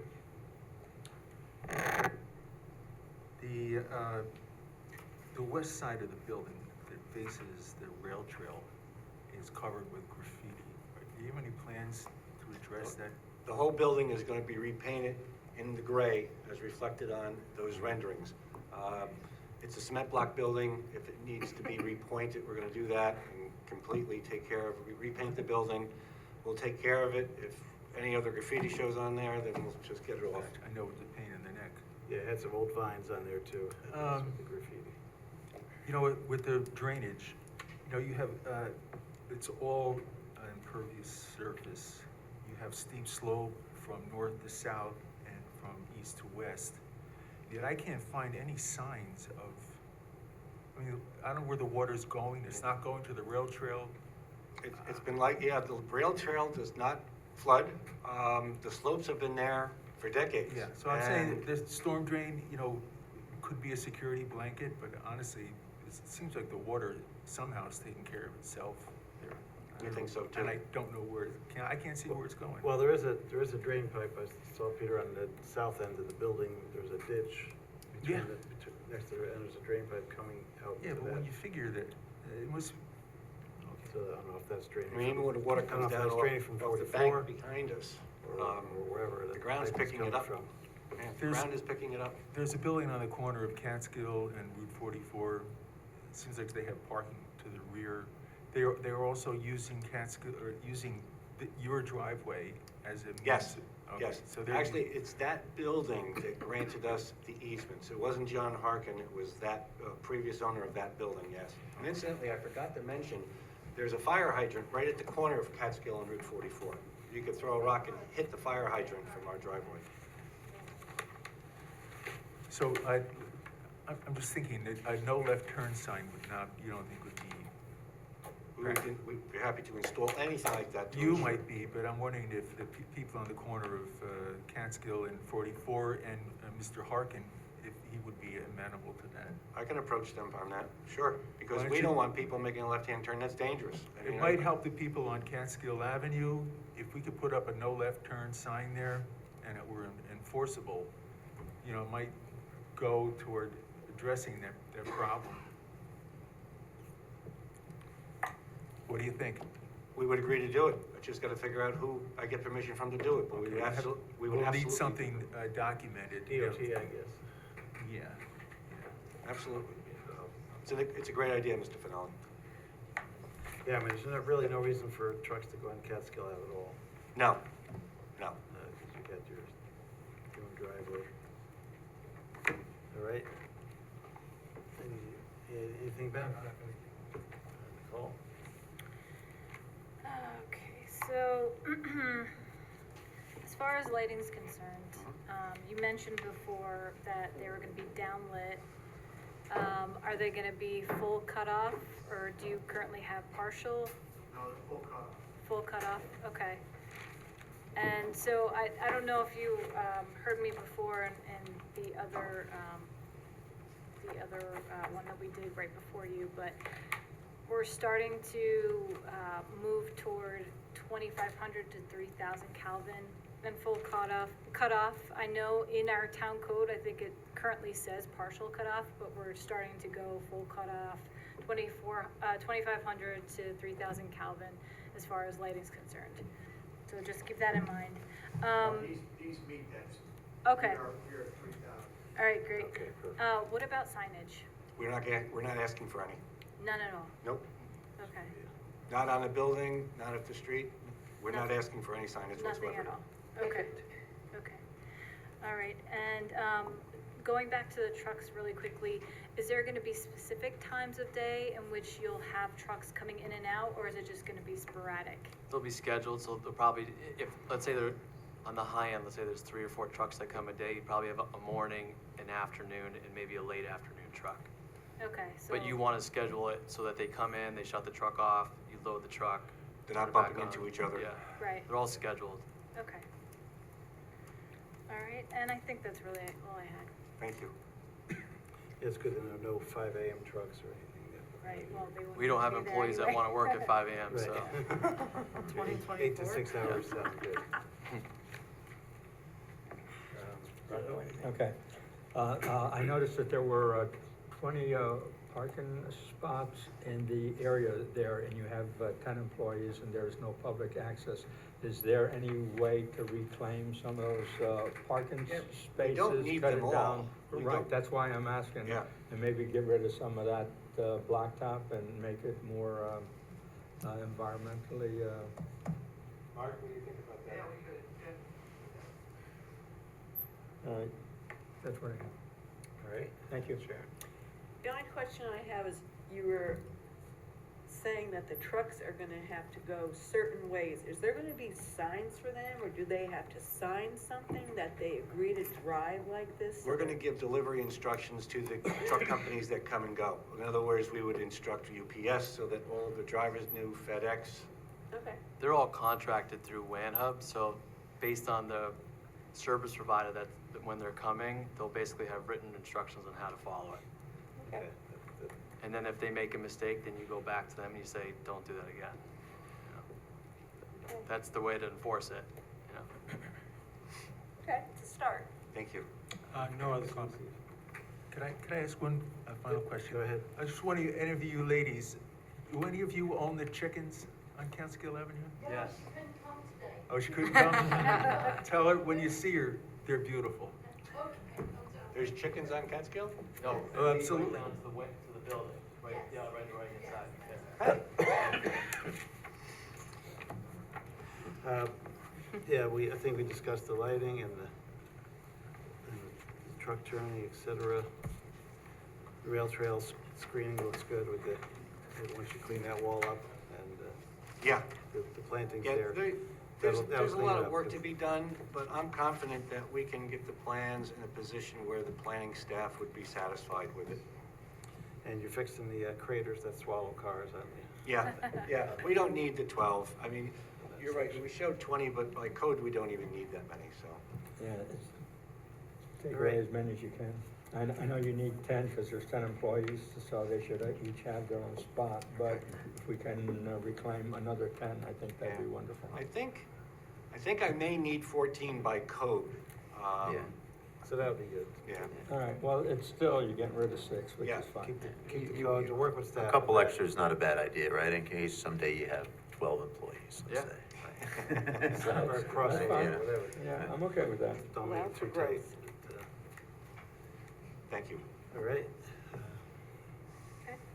Move the planning board determine that the proposed One Hub Warehouse 675 Dutchess Turnpike application is a secret type 2 action part 617.5C18, requiring no further environmental review. Second. Moved and seconded. All in favor? Aye. Opposed? Motion passes 7-0. Move the planning board grant conditional special use permit approval and a conditional site plan approval, and direct the applicant to respond to comments in writing of the planning board and those received from town departments and agencies, included but not limited to the following, 1 through 13. Second. Moved and seconded. All in favor? Aye. Opposed? Motion passes 7-0. And architectural review is up next, and I think you showed us those pictures already, but there they are. Yeah, as I explained before, all the graffiti that we get rid of, the cement block needs repointing, we'll take care of that. Frank, would you mind using the microphone? I'm sorry, Oh, just, right. just in case anybody's. Yeah, You're right. good. We're gonna get their graffiti off the rail trail side, repoint where it's necessary, and the entire building is gonna be painted in this gray. The blue is just the windows, but Yep. that's the color gray we wanna make the building. Just wanna keep it with an earth tone. Yeah, that'll clean it up quite a bit from what it looks like. Oh, right and now. incidentally, the dumpster enclosure will be the same color as the building, to match. All right. Anyone have any comments on the architecture? I move we accept architecture as presented. Second. Moved and seconded. All in favor? Aye. Opposed? Motion passes 7-0. Thank you very much, everyone. We look Thank forward you. to working on the project. Good luck with it. Thanks for taking the neighbors' concerns into account.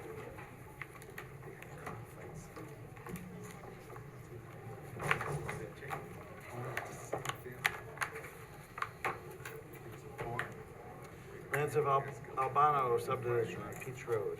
Next.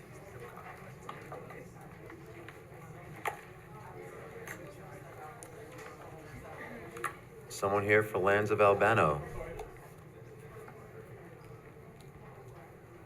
Is there someone on the Zoom or someone in the room for Peach Road? Okay, maybe we wanna put, We can come back to it? move on and come back to it. Yeah, Maybe they had to sign off the conflict earlier. Metro Roofing Supply is up next at Salt Point Turnpike. Someone here from Metro? someone from Metro Roofing Supply, Neil, is that you? Oh, wait, Yes, I am here. I'm actually. there was, number 5, but he's not here. Albano? So, we're gonna let you get out of here a little earlier. Neil is actually. Here we go. On the Zoom. Okay. He's my representative. Hey, you're here for Metro? Should we wait for everybody to get back, or? Is it Kristen's thing? No, this is, actually, wait, Yes. is this Kristen's? Yes. Oh, this is Kristen's. If you Yeah. wanna wait just 1 minute, Yeah. yeah, that would be Just good. take a quick break.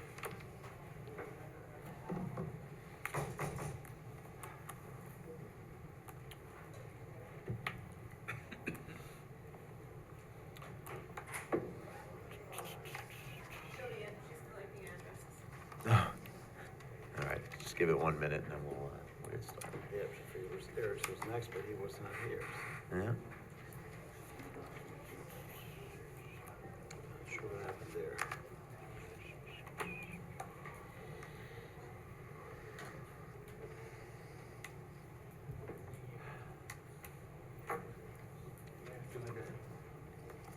Yeah. Oh, that was just because I just found out.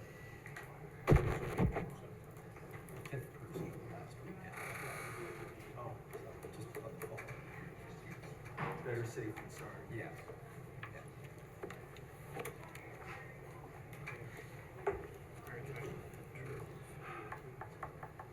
It was a good idea. Maybe I'll go finish up taking. Yeah, It was a good idea. Oh, thank here she goes. you. Yeah. All right, go ahead. Alright. Get out of control. Good evening. My name is Jan Jochems. I'm also with Independence Engineering. Neil Sander, he's online. I believe he's been on the board. He's been in the meeting before. So I'll keep it short and to the point. There are a few comments left, and Kristen, we got your email from the other day, so I don't know if that's the way you want to go at it with this project.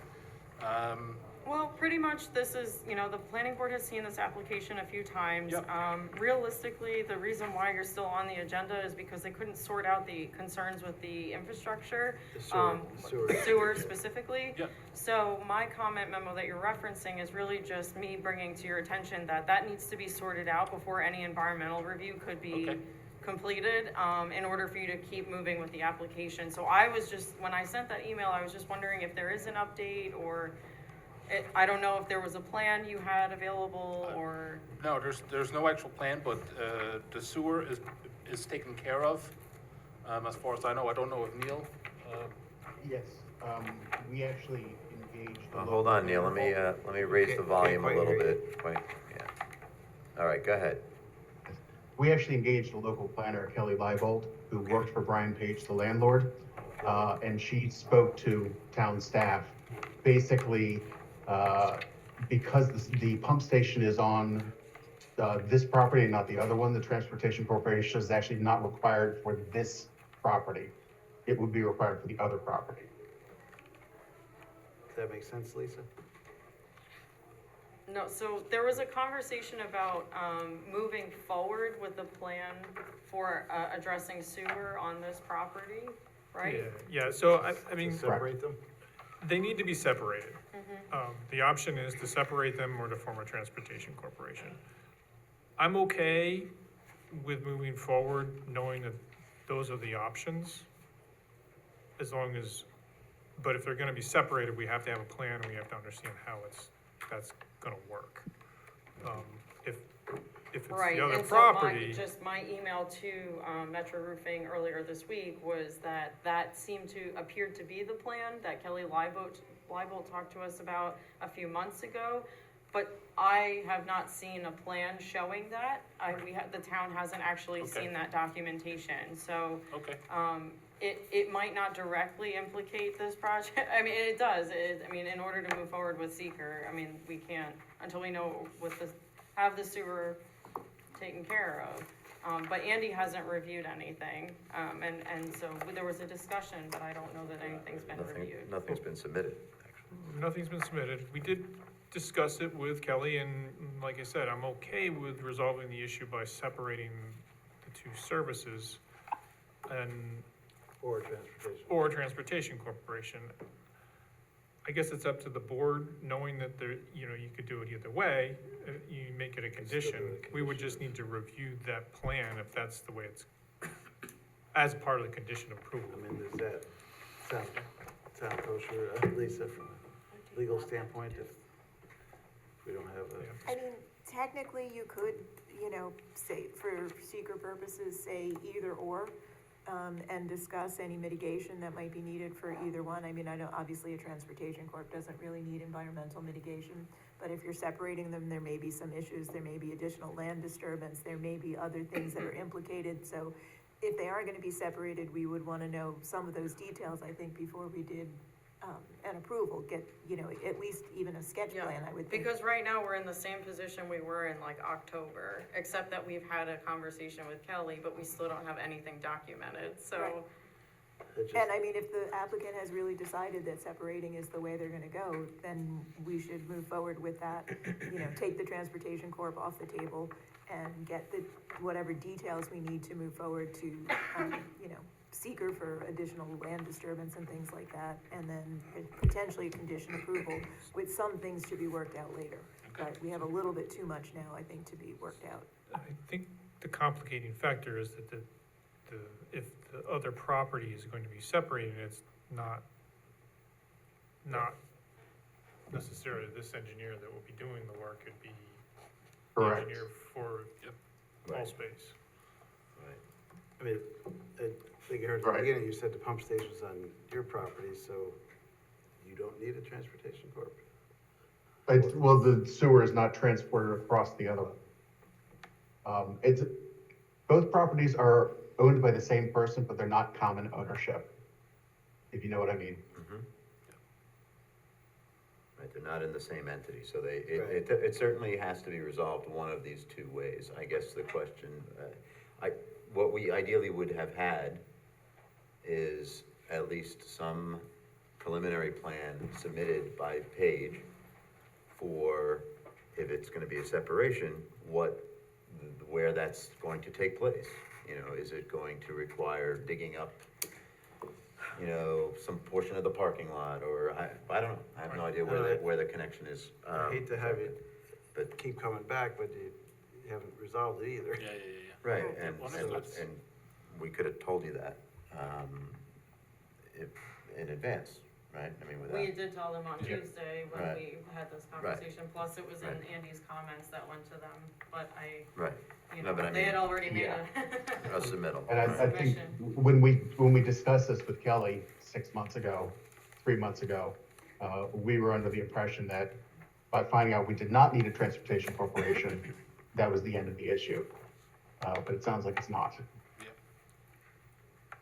Well, because I think there needs to be some timeline or some plan in motion, right? Right, we gotta get, yeah, we need something.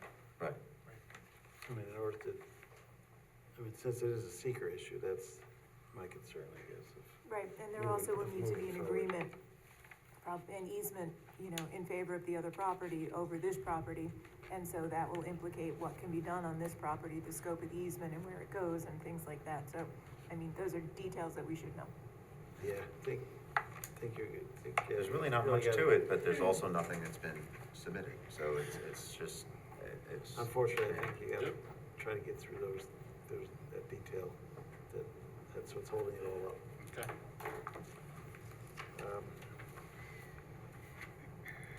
Anything further, Andy, on that? So, I think we've kind of. there was so we'll take care of that one, we'll figure that out, and then there's a 1B in the email too, but the fence. So the fence is actually 8 feet high. Okay, it's So- not 6 then. Yeah, I So went it's out not there 6. and So looked at it myself, and we'll fix that one too. it is 8 already, so you got it Yep. covered. But, so then besides the sanitary issue, I think everything else has been addressed previously, but I guess we'll be back for that one. The only comment I had on the fence is that you have a tarp that kind of covers the chain link, and a couple spots that were starting to sag down, just twist tie it back up or whatever. Sure, we will let them know that they have to Zip tie it back up. zip that back up. Yep.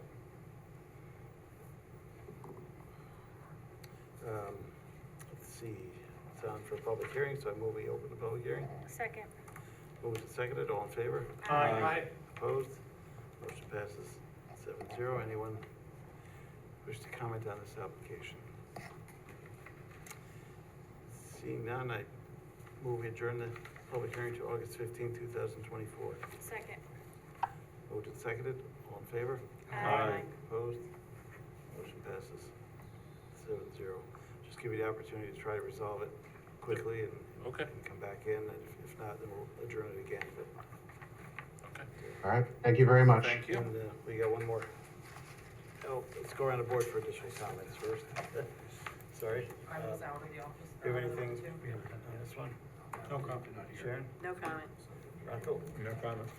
Nicole? No, just, you know, any signage you need to submit to zoning. I don't know if you're adding any I don't signage know or what- anything. Okay. Yeah. Okay. Ben? Anything? Any comments? Peter? Yeah, it's pretty straightforward. It's, you know, it's operating well there. You keep it neat and tidy. It looks like just gotta solve this sewer issue and come back and do it, get it done. Understood. Will do. Okay. I move the planning board defer further action on this application and direct the applicant to respond to comments in writing of the planning board and those received from town departments and agencies, included but not limited to the following 1 through 7. Second. Moved and seconded, all in favor? Aye. Opposed? Motion passes 7-0. All right, good luck. Thank you. Have a great evening. You too. Thank thanks. you. Does anyone come back up for Peach Road Albano subdivision? So now we'll move on to some adjournments.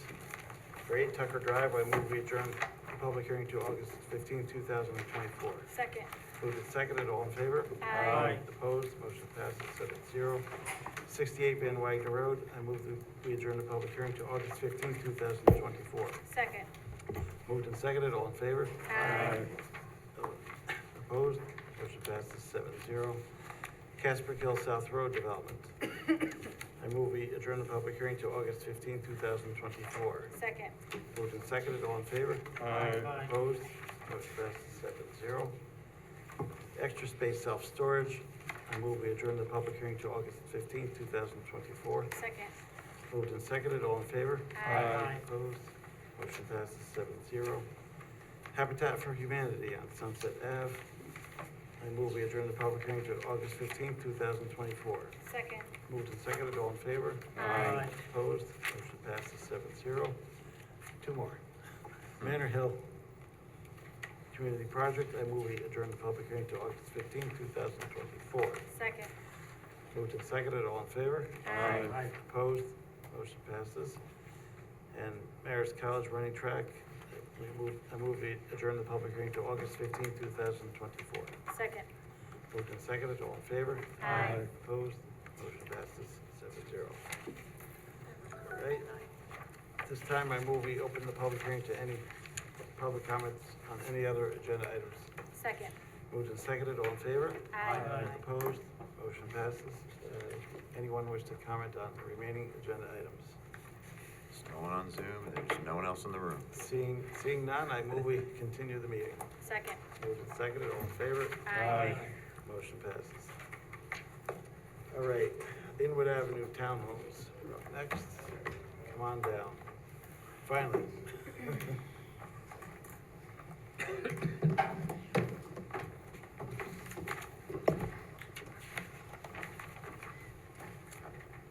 Good evening.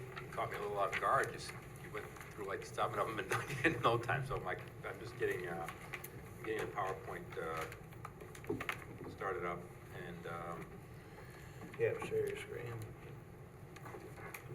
So I spoke to Eric earlier this week. Eric, did you want to cover, I know there's a lot of questions, do we want to cover those 4 or 5 points that we discussed? Yeah, you might want to bring the board up to speed. Well, I would just summarize to the board what's changed, Okay. what's changed and where you are now, because it's been a lot of time since you were last here. Okay. Yeah, like losing the emergency access and things like that. I'm sorry? Like you lost, the emergency access is gone now. for example. Right, yeah, okay, and I yeah, was wondering, do that's you want right. me to kind of go through just real quick, like the subdivision? I mean, I don't know if there's like, I think just, if anybody remembers everything about it, or, if there's Somewhat, no if you- members. If you're gonna share your screen, we can. Yep. Focus on what's changed, Show I the guess. plan. Yeah, I think they mostly Sure. remember what was here last time. So the goal would be just to summarize. And like Mike said, just what's changed.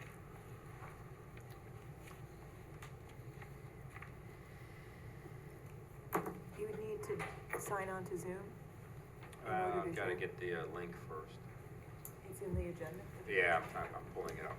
It's easier if I just pull it up and type it.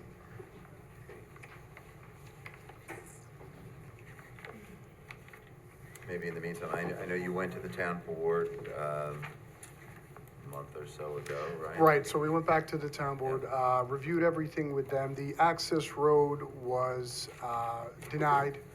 So we, in speaking with everybody, the design hasn't changed, but I believe it was the sprinkler systems we discussed with them, as well as, did we need, what was it, Greg, did we go through the sprinklers, we didn't add that in? Yeah, so we lost the access road as far as Central Hudson. Initially, it appeared to be favorable to it, and then as it worked its way up the chain of command, Got nixed. it kind of got, nixed. So without the access road, we will be putting in sprinkler systems in the units as required by building. Right. We're not terribly pleased, but it's also not the end of the world. I mean, there's a time when coming up at some point. I bet that they're gonna be pretty much required in every new home. Yeah. Design-wise, not much has changed, I think, since our last presentation. We're working with Carol on some of the wetlands that, there's still a few issues that we're working on with that. I believe we're gonna be meeting with her individually, hopefully in the next 2 weeks to iron all of that out. We went through what she was recommending. Nothing seemed, insurmountable or something that we weren't open to working with her on. So I think the wetlands won't be an issue as far as we're concerned with what she's asking for. Do you want to talk about the stormwater? Sure, I mean, this is just about ready to be popped up. Yeah, it's got some tough topography there too. I'm sorry? Some tough topography on that site. There is some tough With the topography, wetlands but I think, design. we went through it in depth. And Greg will get a little more into how we plan on dealing with that. There you go. I think I got it. All right, now you can share. So if you'd like, I can share my screen. Yep.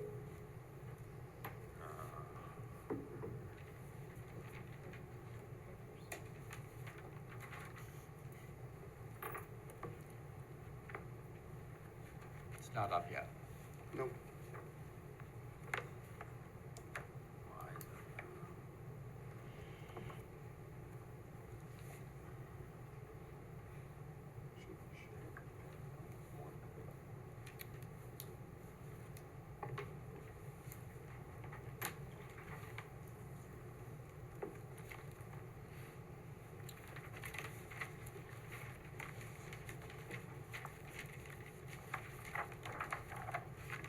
There you go. There we go. All right, we can see it. So since the last time that we were in front of the board, we have met, we've met out at the site with Carol. We walked the site for about 3.5 hours. Refined the wetlands a little bit.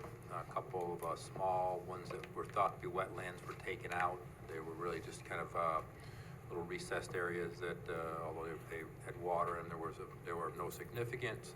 And then we expanded one of the wetlands, the one that's between the front section and the rear sections, because the project's in 3 sections. So we expanded that. We kind of fine-tuned a little bit. There's a stone culvert type of thing that we're avoiding as part of this design, and so we thought we had it pretty well refined. Carol came back with a couple additional comments that she would like. We feel we can address those, no problem. They're relatively straightforward. One I want to discuss with her, and I'm going to meet with her separately on, is a bioretention basin she wants to put on the other side of the road. I'm not sure if that'll work great or which one matters, but we'll work that out with her. And I think we can pretty much accommodate that without any problem. The design was refined a little bit. Like I said, the current plan that's in front of you is actually part of a SWIP, the preliminary SWIP, and you'll see where there's a freshwater pond, which we previously had in roughly the same area. We moved that a little bit, partially based on Carol's recommendations for location of it to avoid some key tree areas, and just as we fine-tuned it. There's a couple bioretention areas that treat the water before it goes into the pond. And the walking trail's been refined a little bit, partially through some comments where there was a desire to make it a little more direct to the rail trail. So there's a more direct route, but there's also another route that kind of still goes around and adds some length to it.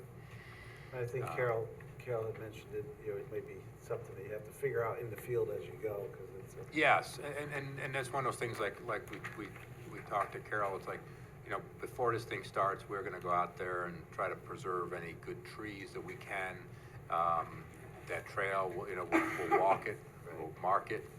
Not a problem at all. I think everybody wants it to look nice. We actually found a really nice spot, but then realized when we sent our survey crew out there that it was in the wrong it wasn't on our property, it was the adjacent property.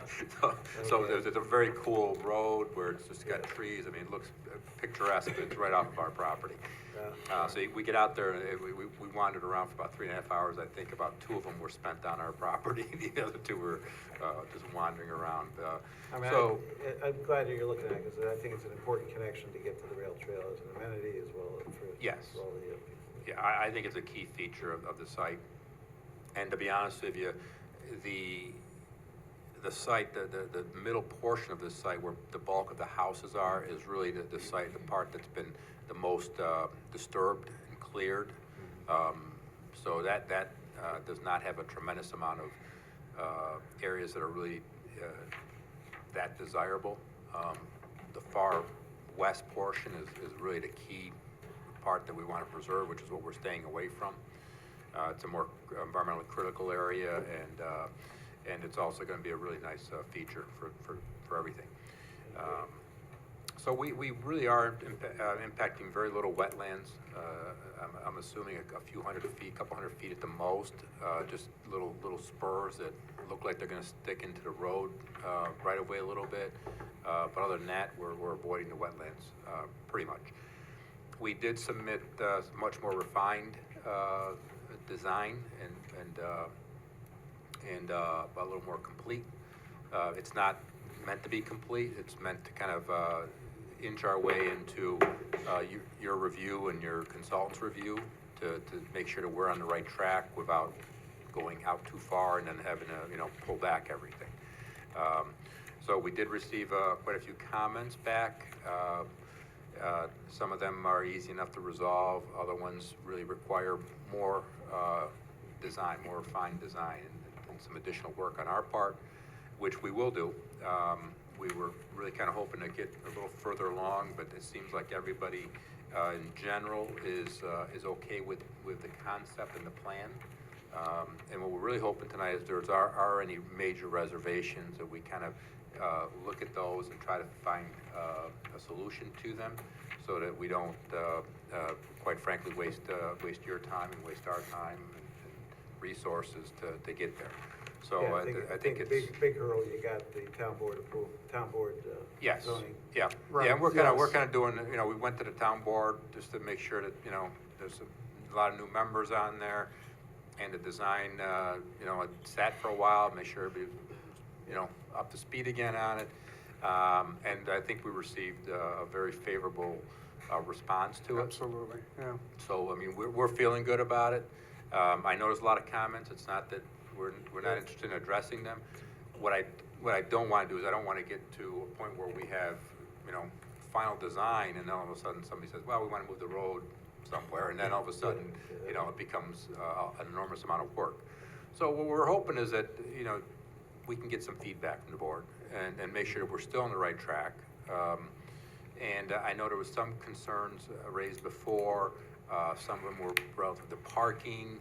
I see some stuff there about lighting and that sort of stuff, which is more, I think, in your purview. So, the road slopes, I think we're going to be all within, I know we're going to be within your requirements. I know we can resolve all the site distance stuff. I know we can resolve all the stormwater piping, sizing, all that stuff is just, cookie cutter engineering stuff that, we'll take at that point in time. So I'm hoping that we can get some input from you as a board and keep us moving All forward. right, sounds good. Eric, what's your recommendation tonight? Well, it's on for the seeker review, and when we do eventually, when the board does get through seeker, it'll be appropriate to make a recommendation to the town board on the proposed zoning amendment. There will also need at some point to be a referral from the planning board back to the town board on the incentives that are being proposed, though once they're fixed, which has yet to be determined. The cluster density is to be fixed by the factors such as the wetlands on the site and floodplains. Those are all fixed numbers. The one number that is not fixed is the public infrastructure. And many of the comments from different departments can affect that number either up or down, which then goes to the cluster density. So For the board, some of that will be determined when they meet in the field with Carol and address some of the drainage comments of Andy. But for the board's discussion, there's a couple things that will also affect that number. One of them is maybe some discussion about, actually this may be more of a design feature also, but public road versus private road will affect if it's public or not. The planning board can't make that decision. That's up to the town board and the highway superintendent, but they may have some feedback on its design, including pedestrian access. Board has discretion over sidewalks. Do you want to see, bus stops or access, some kind of pedestrian access to Inwood Road? That kind of feedback the applicant could use at this time to help get to that critical number. Also, are you comfortable with the service part, the board is often interested in visitor parking. Right now, the plan shows 12 spaces at the clubhouse. So if you're interested in seeing more visitor parking or less, or if you're on the road or not, that would be a discussion item with the applicant as well. Right. Just a quick one, did you get any feel from the town board if they were accepted, like a public road versus a? So, yeah, I reached out to Rebecca's Edwards office to see if we could set up a meeting with Mike's phone and the highway superintendent, so I'm waiting to hear back. Okay, so you haven't had that conversation yet? Yeah, so we'd like to sit with them and go through everything and get, figure this out, private or public. And that might determine where you have a school bus stop or any of those kind of things. Right. It impacts a lot. It impacts a lot. And I've got quite a bit of years of experience dealing with projects like these, with homeowner associations and that sort of thing. And I'm president of a homeowner association, of a landowner association, like for an office park. It's brutal. It's brutal getting anybody to participate. It's brutal getting, people to get involved in these sort of things. So when you start putting in public infrastructure in their list of things to worry about. Right, yeah. To me, I've got one that we were involved in Skinny Atlas at Parkside, where the village decided to put the burden of all the drainage onto the homeowners. It turned into an absolute nightmare, and they had to retract that, and then they had to take it back over. I mean, this isn't like, when you start having them deal with water systems and sewer systems, something major happens. I mean, you don't call your average plumber, you don't call your, I don't know who plows a 24-foot wide road. It's tough for an worrisome. HOA to deal with. It's worrisome. The cost is worrisome, but also just the logistics of, these people that, we're actually trying to design a subdivision where people don't have to worry as much about all the maintenance and everything else. And now we're adding that burden to them. It takes away from what the whole goal is. It's meant to be something where you've got a lot of empty nesters and that sort of thing that are going, okay, I'm tired of mowing the lawn, I'm tired of, painting the house and that sort of thing. And now all of a sudden they got rid of that, but now they've got this association that's got to deal with all this infrastructure. I mean, and one good thing with, from a public road standpoint, if it looks, you don't have cul-de-sacs, so it's easier to plow and things like that. Yeah, absolutely. Yeah, we represent about a dozen towns and villages, and when we design something like this, we look at it as like, what would we approve and what would we like to see? So you didn't see a 800-foot long cul-de-sac. You didn't, Right. Fire department won't like that either. So it'll when the design is done, it'll meet or exceed all your expectations, I think, as far as quality and. Anything else, Eric? We're trying to get off track here. No, that's pretty much it. We are recommending, since there are a variety of issues to be addressed, that the applicant meet with staff and departments to work some of these out, and to get provide direction to get more complete plans in order for the board to have the opportunity to move through seeker review and get to the next step. Yep. What would that look like? What are the questions for that next step? Is it the questions that you guys had sent us on the last one? So all of those to be addressed before you can make that determination, correct? Not every single comment from every department would Okay. need to be addressed for that, but that's what we'll Right. talk about.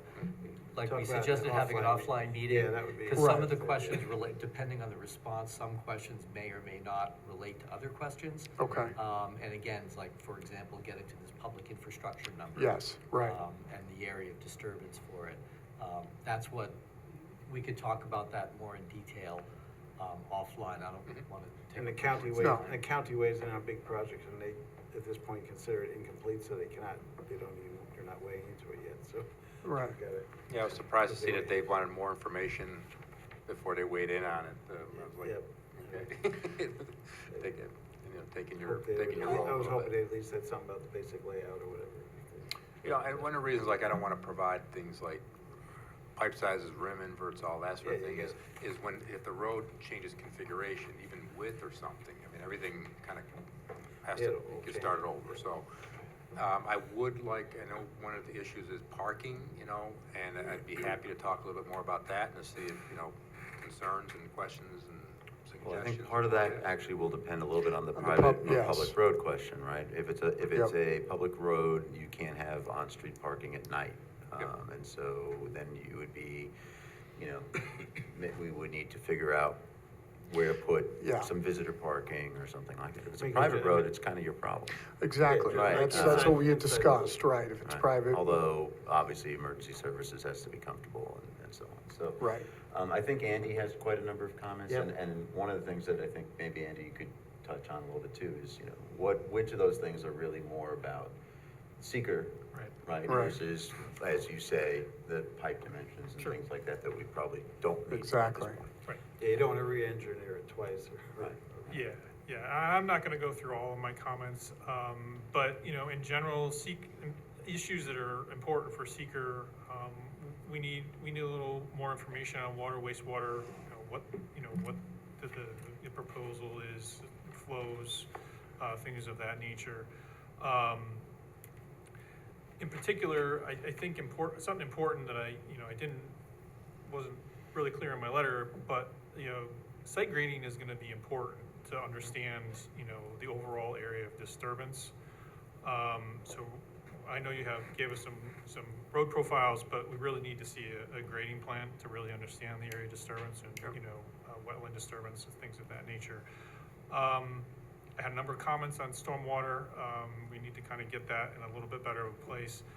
And something that came to my attention just the other day, is that there's a fairly significant drainage course that crosses Inwood and flows through the property. We need to make sure that is conveyed through the property to its ultimate discharge point.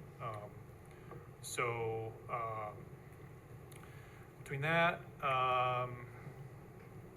what else?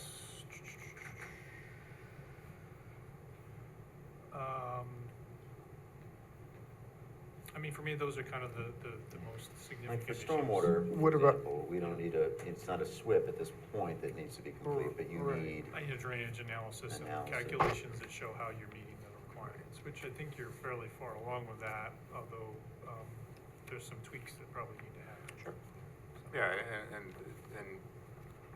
you know, we need a little more information on there, great.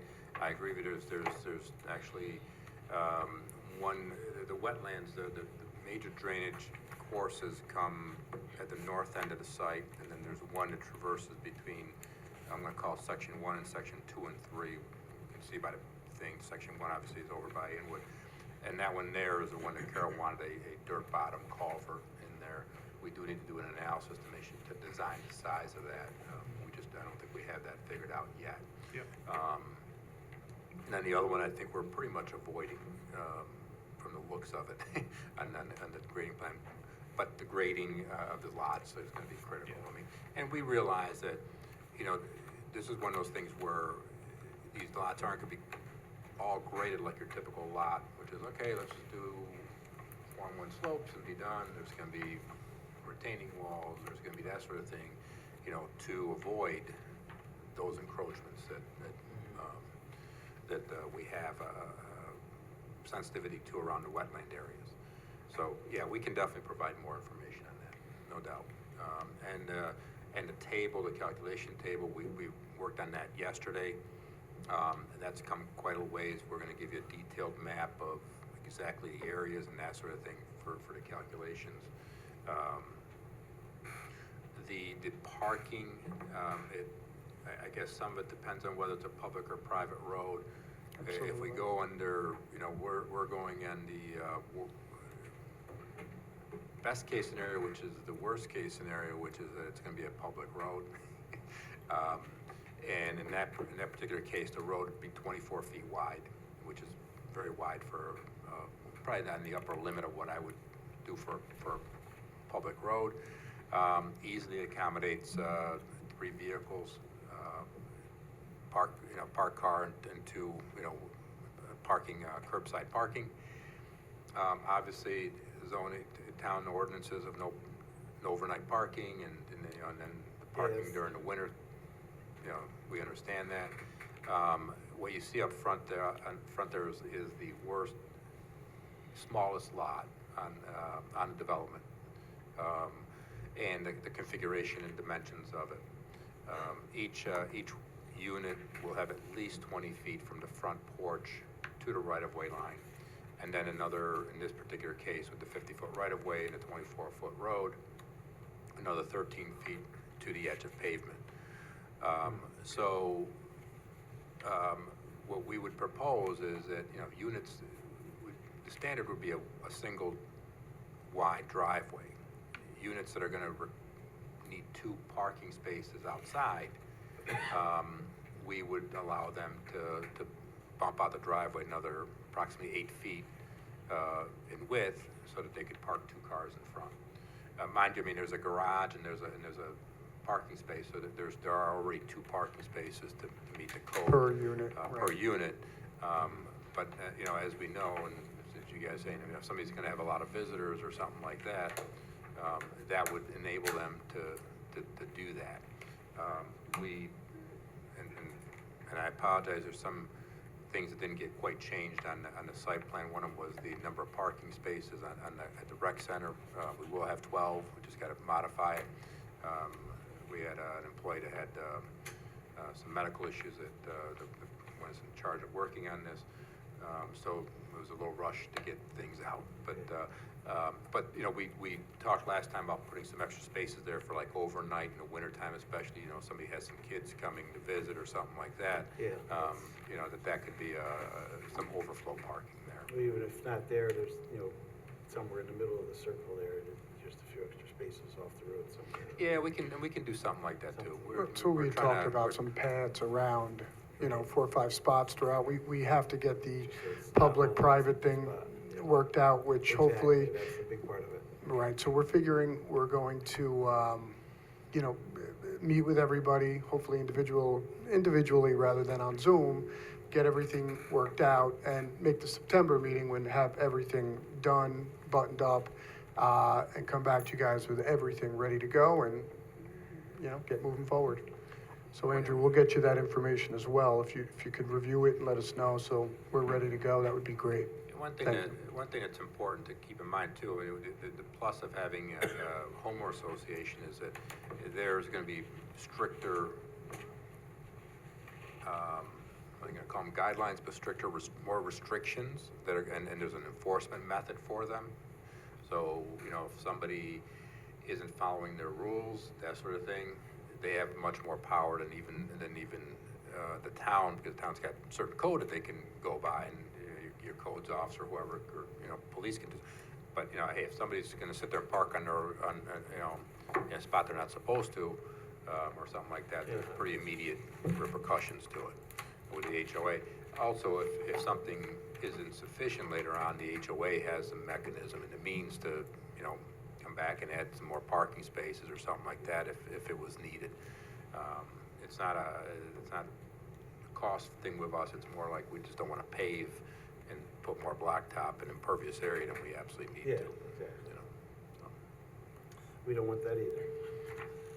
I think if you were gonna widen any of the driveways more than 15 feet, the zoning administrator may flag those as needing variances going forward. Wider than 15 feet? I think Flag that's the what? rule, I'm but, sorry.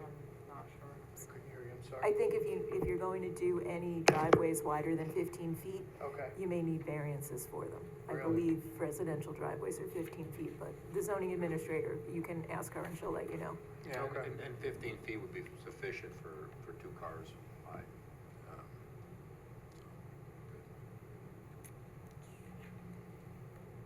So, love some All right. input and, you know. Yep. Let's, go around the board for some comments, I guess, at this point. You have the comment letters from Carol and Mark, our traffic I've consultants got as them all well. here. Yep. Take a Write 'em. look at, and I'm glad you're working with Carol and did that walk around. So, let's start with, Peter. The deed to this property reflects a 50-foot right-of-way for an underground electric cable, which I'm guessing runs from the Central Hudson substation over to the old psych center.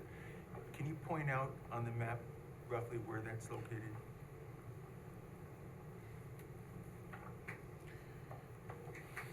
So if you look at the survey here, you'll see all the way to the west, there's an easement. I'm gonna say maybe, if that shows up, it's right Yeah, here. I see it.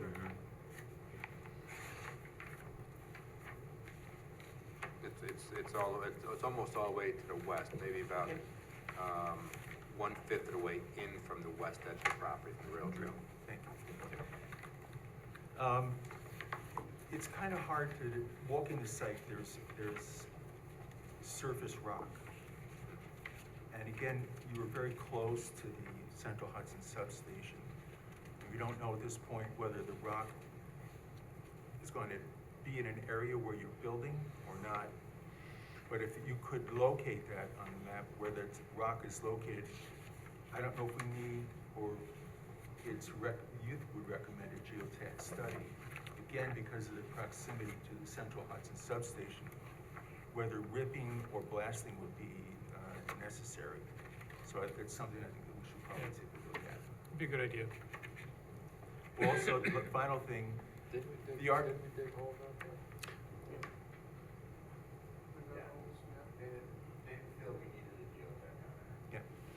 Yeah. Finally, on the architecture, as I recall, the design that you submitted there were sort of like A-frame types of structures. Not A-frames, what they are is,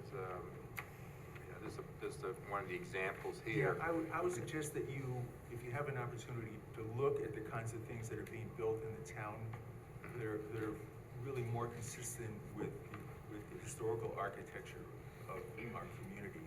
Any particular areas, or? I would say probably, a picture is worth 1,000 words. If you look at what's being built, and there's really some beautiful things that are being built here, I would just take a look at them. Sure, yeah, absolutely. Because now is probably a better time to look, than a date in the future. Just one other comment. All right, Ben, you have anything? No, not at this time. All right, let's see, go to, Steve? Nothing at this time. Sharon? I got a question for Peter, actually. Do you want their buildings to look like what's in this area already versus what's being? Well, their design features, Are you thinking Eastdale? things like Eastdale, the project on South Road that we just approved. The use of dormers, dental molding, Palladian-style windows, things that are fairly typical of the types of building that are in Hudson Valley. These are really not consistent with the types of buildings that are being constructed. I mean, if those are the pictures, then they don't really fit in, but. Alpine. And what we can do is, we can have the architect here at the September meeting. We'll look and see some some of the stuff that you're Yeah, talking and we about. can make See what it available looks to like, you, yeah. we can make available to you photos of things that are being. Oh, that'd be great. That would be very helpful, absolutely, yeah. I just want to jump in, apologies, but you are requesting a geotech study, correct? Yeah, because I heard, Yes. forgive me, I don't know your name, but he was saying that whoever he spoke with said that he didn't think they needed one. But if the board is formally requesting it, then Then they should that provide it it. just will need to be provided. Yeah. Because of the surface rock and Right. the proximity to the Central Hudson substation. I didn't want there to be any confusion on their side, so, yeah. Right, so we it are is being requesting one? requested, yes. Yep. If you're trying to get to an environmental determination, like, whatever you can do to address the board's concerns, and if they're requesting it, then that's part of the process. Yep. All right, let's see, anything else, Sharon? No, I'm good. Nothing, Just to go back to the walkability of this site, were you guys not going to put in any type of sidewalks? You wanna take that one? Yeah. A lot of it's gonna depend on the road configuration, and Okay. whether it's private or public. Right. So I'm not gonna say we're not gonna put sidewalks in. Yeah, because I think I remember originally when you guys came in, you said that you were gonna have people park on the streets and there wasn't going to be sidewalks. But Right. looking at the distance between some of those housing pieces, towards the other part, like closer to like Hudson Heritage, and then the clubhouse, which is kind of on the other side, that's a long way to walk, especially if there's no sidewalks walking on someone else's lawn. I mean, I guess you could do it, but Right, I thinking think the thought sidewalks process, would kind of nicer. And like this is not a typical subdivision that I live in. Right, And we walk our absolutely. dog there all the time, 24-foot roads, you're walking the road, you know what I'm Yeah. saying? And there's plenty of room to I go see by. what you're saying. And this is where I was gonna get it, if this is gonna be private roads, we would probably look at a slightly different configuration. I mean, we've done roads that are down at 20 feet. Yeah, and if I'm you're not sure if gonna- it's private, you don't necessarily have to do sidewalks because people are parking in the street and people are just walking in the street. But if it does become, if it is donated to the town, then they might want you to put in And sidewalks. We thought that's so, right. the evolution we're trying to, Yeah. Okay. go Yeah. through. Alright. Yeah, seems like a lot hinges on. It was deciding on definitely- Public versus private road, a lot hinges on. right, right. Okay, all right. I That's all wonder I too, really just had. thinking out loud, and we can talk more about this when we meet offline, but, in some cases, a formal sidewalk isn't necessarily the best solution, and I'm wondering, like, here, you've got this stretch of road from Inwood into what you were calling like the second phase. Yep. That's kind of, doesn't have houses along it or whatever, so, could there be a small, like, a pathway, almost like what you're proposing at the western end, to at least make that connection, and then when you get into, so I think there's Yeah. different ways of Maybe making not it. sidewalks Yeah. throughout, but then, at least. On the Yeah. elongated, Through a certain elongated section. part, right. All right, Okay. just Yeah. Makes you feel more comfortable versus. My comments are, let's see. I like the various amenities you have, the different courts here, the bocce, I guess, and I think it's a pickleball courts. Do I also see a little playground? Is that? Playground, pickleball courts. Okay, great. Yeah.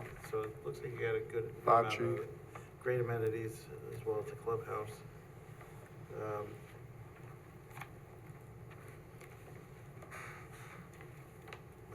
My other comment, visitor parking was my comment, that we discussed that already. And, I guess that's about it. Sidewalks to be decided. But, it's a big project, so it's gonna have a lot of comments and back and forth. Absolutely. But that's what I would, say, get together with Eric offline. And, Yep. we'll- It's he can been get very the right- helpful. He can get the right people together to be in on that meeting. Absolutely. And, try to get it moving along. Yeah. Make sure you get what we need to move forward with seeker. Yep. Yeah. And then, can we kind of expect lead agency designation next month, or lead agency? Well, you already Oh, have. we already did that. Oh, you did that? Oh, Yeah. Awesome. Done. It's certainly, but like I said, like the county got the comments and said, well, we're not ready to comment on it yet, so. We're taking steps Yep. forward. So thank you for your comments, and we'll look at the architecture. We'll start refining some of the engineering stuff a little bit more, and hopefully have some resolution on some of these public-private utility types of things, so we can keep moving forward. And Andrew, we'll get you that information. Okay. Thank you. I move that the planning board determine this application is incomplete and to defer further action on this application subject to the following. Respond to comments of the planning board and those received from town departments and agencies. Said responses to be reviewed by the planning department as to adequacy and completeness inclusive of but not limited to the following 1 through 17. Second. Moved and seconded, all in favor? Aye. Opposed? Motion passes 7-0. Thank you. All right, Thank you. good Have a great luck. night. Two. Okay, Duchess Kia is up next.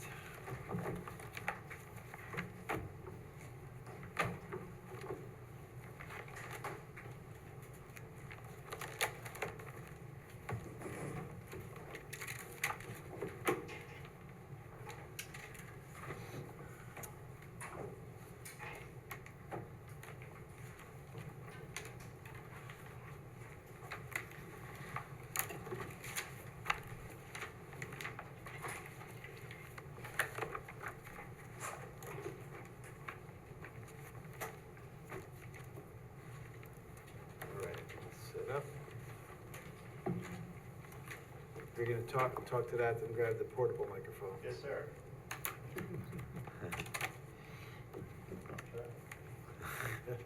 There you go. I may have to turn Might it have on. to turn it on. It just Good? takes. There Yeah, it it is. is. Right. Good evening. Thank you for seeing us. My name is Paul Pilon, architect, S&P Architects. I'm here on behalf of Duchess Kia and Sean Mulcahy to present the proposed renovations that we are planning to do on the Duchess Kia building. The entire project site is shown here. I believe this site was here before in 2020. I think they were doing some work regarding parking. So we're here for an amended site plan, and really the impacts are in the northeast corner of the site. So it's very limited what we're doing to the site. Most of the work is architectural. We're going to do a renovation on the front portion of the building. So blown up section of that site plan. There's the entrance off of Route 9. We are going to be renovating the front half of that Kia building, both internal and external. In order to do what we need to do inside the floor plan, we do need to do a little bit of restriping of the parking that is next to that portion of the building. We need to accommodate and make room for a handicap accessible ramp and a landing. So we do need to make some minor site work alterations, but it's striping. We don't have any plans to change the lighting, the landscaping, the parking, which I believe is adequate at 496 spaces, something like that. So I don't think we need any more. Internally, architecturally, it's essentially going to be to gut the front half of the building so that they can make arrangements for office space, renovations for their customers. Display area for the vehicles, there's a lounge area. They're trying to just update it based on what the Kia Corporation is asking them to do or looking at doing. Okay. So it is really pretty much driven by the corporate design. These are their, kind of industry standards. So that rendering is what it would look like in the front. If you were to drive by Duchess Kia right now, you would see that that band that's up there is actually ephes. Our plan is to take down that ephes and we're going to replace it with a metal panel. As far as the site work is concerned, I did fail to mention that we are going to be replacing the signage. The sign that's currently out there was a sign that was previously approved, previously installed. Our plan is to replace it with the new Kia sign. I just wanted to point out that the Kia sign is internally illuminated. There's not gonna be any external lights on it. And really, the lighting comes from a halo that kind of comes out of the sign. They've also designed it in such a way that that lighting that is on the halo side is actually facing toward the building. It's not facing toward the road, so it's not gonna be bleeding out onto Route 9. And we are planning on replacing that in the same exact location. So other than the internal rearranging of the space that we're gonna do, and again, it's all kind of driven by what Kia's image is. On the outside of the building, this is the side that's facing Route 9. And again, we're gonna essentially take off the EFIS system that's there. And we will be replacing it with a metal panel type system. The rest of the architecture is really gonna essentially stay the same, other than we're gonna paint it so that it follows their corporate colors, which are black and gray. All right. That's Pretty it. straightforward. I hope so. All right, we'll see. See what Eric has to say. It's on for an amended site plan and architectural review. I will note to the board that staff recommendation, because it's on for site plan, ordinarily is a public hearing. This is so minor, the staff just recommended that the board, one action here is for the board to waive the public hearing. That's included in your package. We don't really have any comments on the architecture. That will be for architectural review by the board. The only comments we had that were related to the change to the site plan. It's not a significant change to the site overall. The 2020 approval appears to have eliminated a double row of parking near the access drive that serves not only this site, but to the rear parking to the rear of this site, and also to the residents to the rear. It's still there, though. Yeah, but the parking still appears to be there. The new entry on the north side of the building would, basically, it has a landing, and that's gonna push the parking out. Apparently, what seems to have happened is the 2020 approval eliminated that double row of parking, and it seems like it may still be in use. And the remaining single row of parking would be farther out than it would before. So it's kind of hard to compare the existing versus the proposed conditions, because it's not on the plan. I mean, they'll have to eliminate that second row of parking to wait. So they should eliminate For the sure- for second sure. row, and the If thought it's was moving just out. to show that any spaces that are proposed, that they show a turning maneuver so that it doesn't significantly encroach on the access road, because the access way itself it's on the narrow side. All right. That's all. And then, I learned today that the zoning administrator determined that there is no variance there was one comment relating to the location of the freestanding sign, and she determined that there is no variance required for that, so that looks like it's okay. So no sign variances at all? There are variances for the Because I thought sign, there but was not for the freestanding Not for that structure particular one. location. Okay. So, if I may, just to be clear. The signage is going to be replaced. There are existing signs on the side that faces toward Route 9, South Road. We're going to replace those with similar signs. On the north side of the building, we're proposing to put a Kia sign here and a service entrance sign above the door so that people know where to go. My understanding is, and again, it was a late development, that if these two signs meet the existing square foot area of the proposed signs, if they are similar or if they match, that we won't need a variance for an additional sign. I think there's an issue with two signs facing the road. So I believe that's been resolved. So the only thing that would need a variance is our second sign here and the size of our freestanding sign. And we've already made application to the ZBA for that. Okay, great. All right, anything from you, Andy? Yeah, we just had some comments about the ADA access and the ramps, and we just wanted to see a few spot elevations to make sure that it complies with, accessibility requirements. That could be conditional. That could be conditional, sure. I guess I do want to ask, I noticed that it looks like the crosswalk striping, is that, That's, is it being eliminated? I'm No, not, I'm no, not what- clear what's the happening there. we told Dutchess last time they were here, we said once Mazda finishes the sidewalk on Route 9, then so that they did not have to put a sidewalk along Route 9, they would do crosswalk striping to connect into their sidewalk in front of the building. Okay, but I guess the question, So that's what we'll be asking again Right. So, to do. just, it's a little hard to hear you. I To think what you said is that you do want them to install that previously approved sidewalk Previously striping approved on the lot. Crosswalk striping, crosswalk right? striping, yes. Great, which we will do. Yeah, first, and, you just had to, you couldn't do it earlier on because the other sidewalk was not there to connect to, but now they've completed it, and you could connect in the sidewalks on both sides. That's it, that's all I have. All right, thanks, Sandy. At this point, I move we waive the public hearing in accordance with 210-151 sub D. Second. Moved and seconded, all in favor? Aye. Opposed, motion passes 7-0. Let's go around the board for additional comments. Ben, anything? Peter? Nicole? The only thing that I had was to reiterate what the building department stated about the ADA compliant ramp handrails, that they must be 36 inches minimum on both sides of the ramp.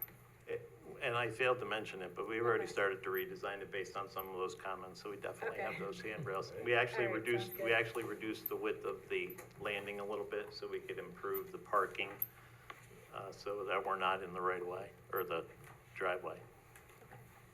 All right, Rocco, anything? No comment. Sharon? No comment. Steve? No comment.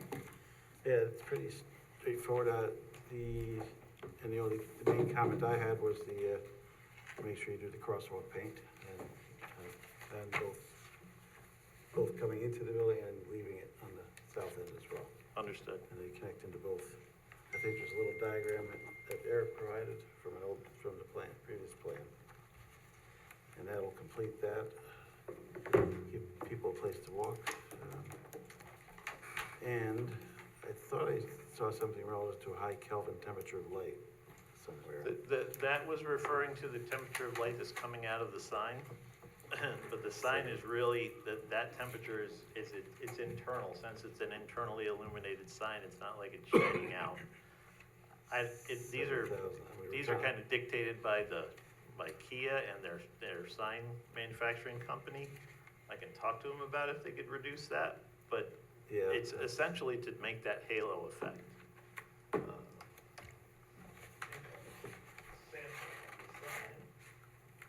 It's not really shining out, and I would also note that we'll be adding a note on here. I believe the signs need to go off at 11 p.m. I believe there is something, I forget, Yeah. I I think it's don't in the remember zoning exactly what it is. ordinance. Yeah, there is something in the There's one code. So for Eric. And not to be turned on until 6 a.m., something like that, but we'll Okay. make note of that.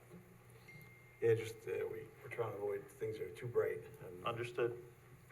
Is that new sign gonna be any taller, or is it gonna be the same height? It's gonna be a 20-foot tall sign. It'll be shorter, actually, I think. It's actually a foot taller. Oh, foot tall, okay, But we're gonna dig a hole, we're gonna bury it a little just bit. just my perception of it, I guess. All right, Okay. I move the planning board grant conditional site plan approval and architectural review approval for the Duchess Kia amended site plan and architecture subject to the following. Respond to the comments of the planning board and those received from town departments and agencies, and said responses to be reviewed by the planning department as adequacy and inclusive of but not limited to the following, 1 through 5. Second. moved and seconded for conditional, all in favor? Aye. Opposed? Motion passes 7-0. You're good to go. Thank you very much. So, Appreciate your time. Paul, just so you know, Just- we'll need to, for the site plan aspect, we'll need to get back a revised set of, you feel free to give me a call, we can work through these. Sure. And then we'll need to get submitted back a revised set. Absolutely. Yeah, just work through the conditions and then sign you off. Right, One then at we a can time. get it signed, then we could get that signed, so, afterwards you can get a building permit. Perfect. Thank you, Eric. Thanks. Hey, have a good night. I guess we can't do, anything with Albano, right, because they're not here. So we need to adjourn it. We'll all need to adjourn it, That's what, yes. that's what I was wondering. Yeah, If we right, should go ahead anyway or not. Well, I move we adjourn the Lands of Albano to August 15th, 2024. Second. Moved and seconded, all in favor? Aye. Opposed? Motion passes 7-0. Guardian self-storage is another time extension. I move the planning board grant one 90-day time extension for the Guardian self-storage application, moving the current approval expiration date from July 16th, 2024 to October 14th, 2024. Second. Moved and seconded, all in favor? Aye. Opposed, motion passes 7-0. And then we have one more that came up. Yeah. Kristen, do you want to say anything about that? It's probably better for Lisa and I, or I Whoever. to cover it, yeah, so. I'm missing something. No, just, as you, I think you know, the parking area that spills over onto the city and town property, right? Where, on the, southern edge of that project, right? Was picked up through this review process. And, so in the discussions that have ensued, the city, town, property, there's been a determination that the city and town would like to sell a small piece of that property to Marist, rather than have it continue to be on, Marist continue to just be on the city-town property. Because this project is really not near the city boundary, the city was not previously circulated to. Right, but they are now an involved agency. And so what we're asking at this point is that we just go through the formality of telling the city that we would like to be continuous lead agency. They will go through the formality of saying, yes, planning board, you should be the lead agency. And then when we get to this application next month, we would just do a fairly minor amendment to the neg deck that takes that little nuance of the action into consideration. And that's pretty much it. Lisa, anything else? All good. Thumbs up. All right. I appreciate that. So, All right, anybody have any comments on this, board members? Looks straightforward then. Go ahead and read it then. Okay. I move the planning board declare its intent to continue to be lead agency to coordinate the environmental review of the proposed project as a type 1 action, and authorize the planning department circulation of a notice of said intent, a copy of the EAF, and a copy of the application to the city of Poughkeepsie as an involved agency. Second. Moved and seconded, all in favor? Aye. Opposed, motion passes 7-0. Anyone want to bring anything further? I just have one question for Nicole. Didn't you get the memo? She's wearing a dress. I'm wearing a dress. Oh, okay. She's covered. Anything else? Just checking. Carl, we gotta make sure to send it to Frank Revel next time. Yep. Yeah, I thought about the applicants too late. All He's right. on theme though. You're on theme. Have a good night, everyone. Good night. I move we terminate the, Second. moved and seconded, all in favor? Aye. Opposed. Signing off.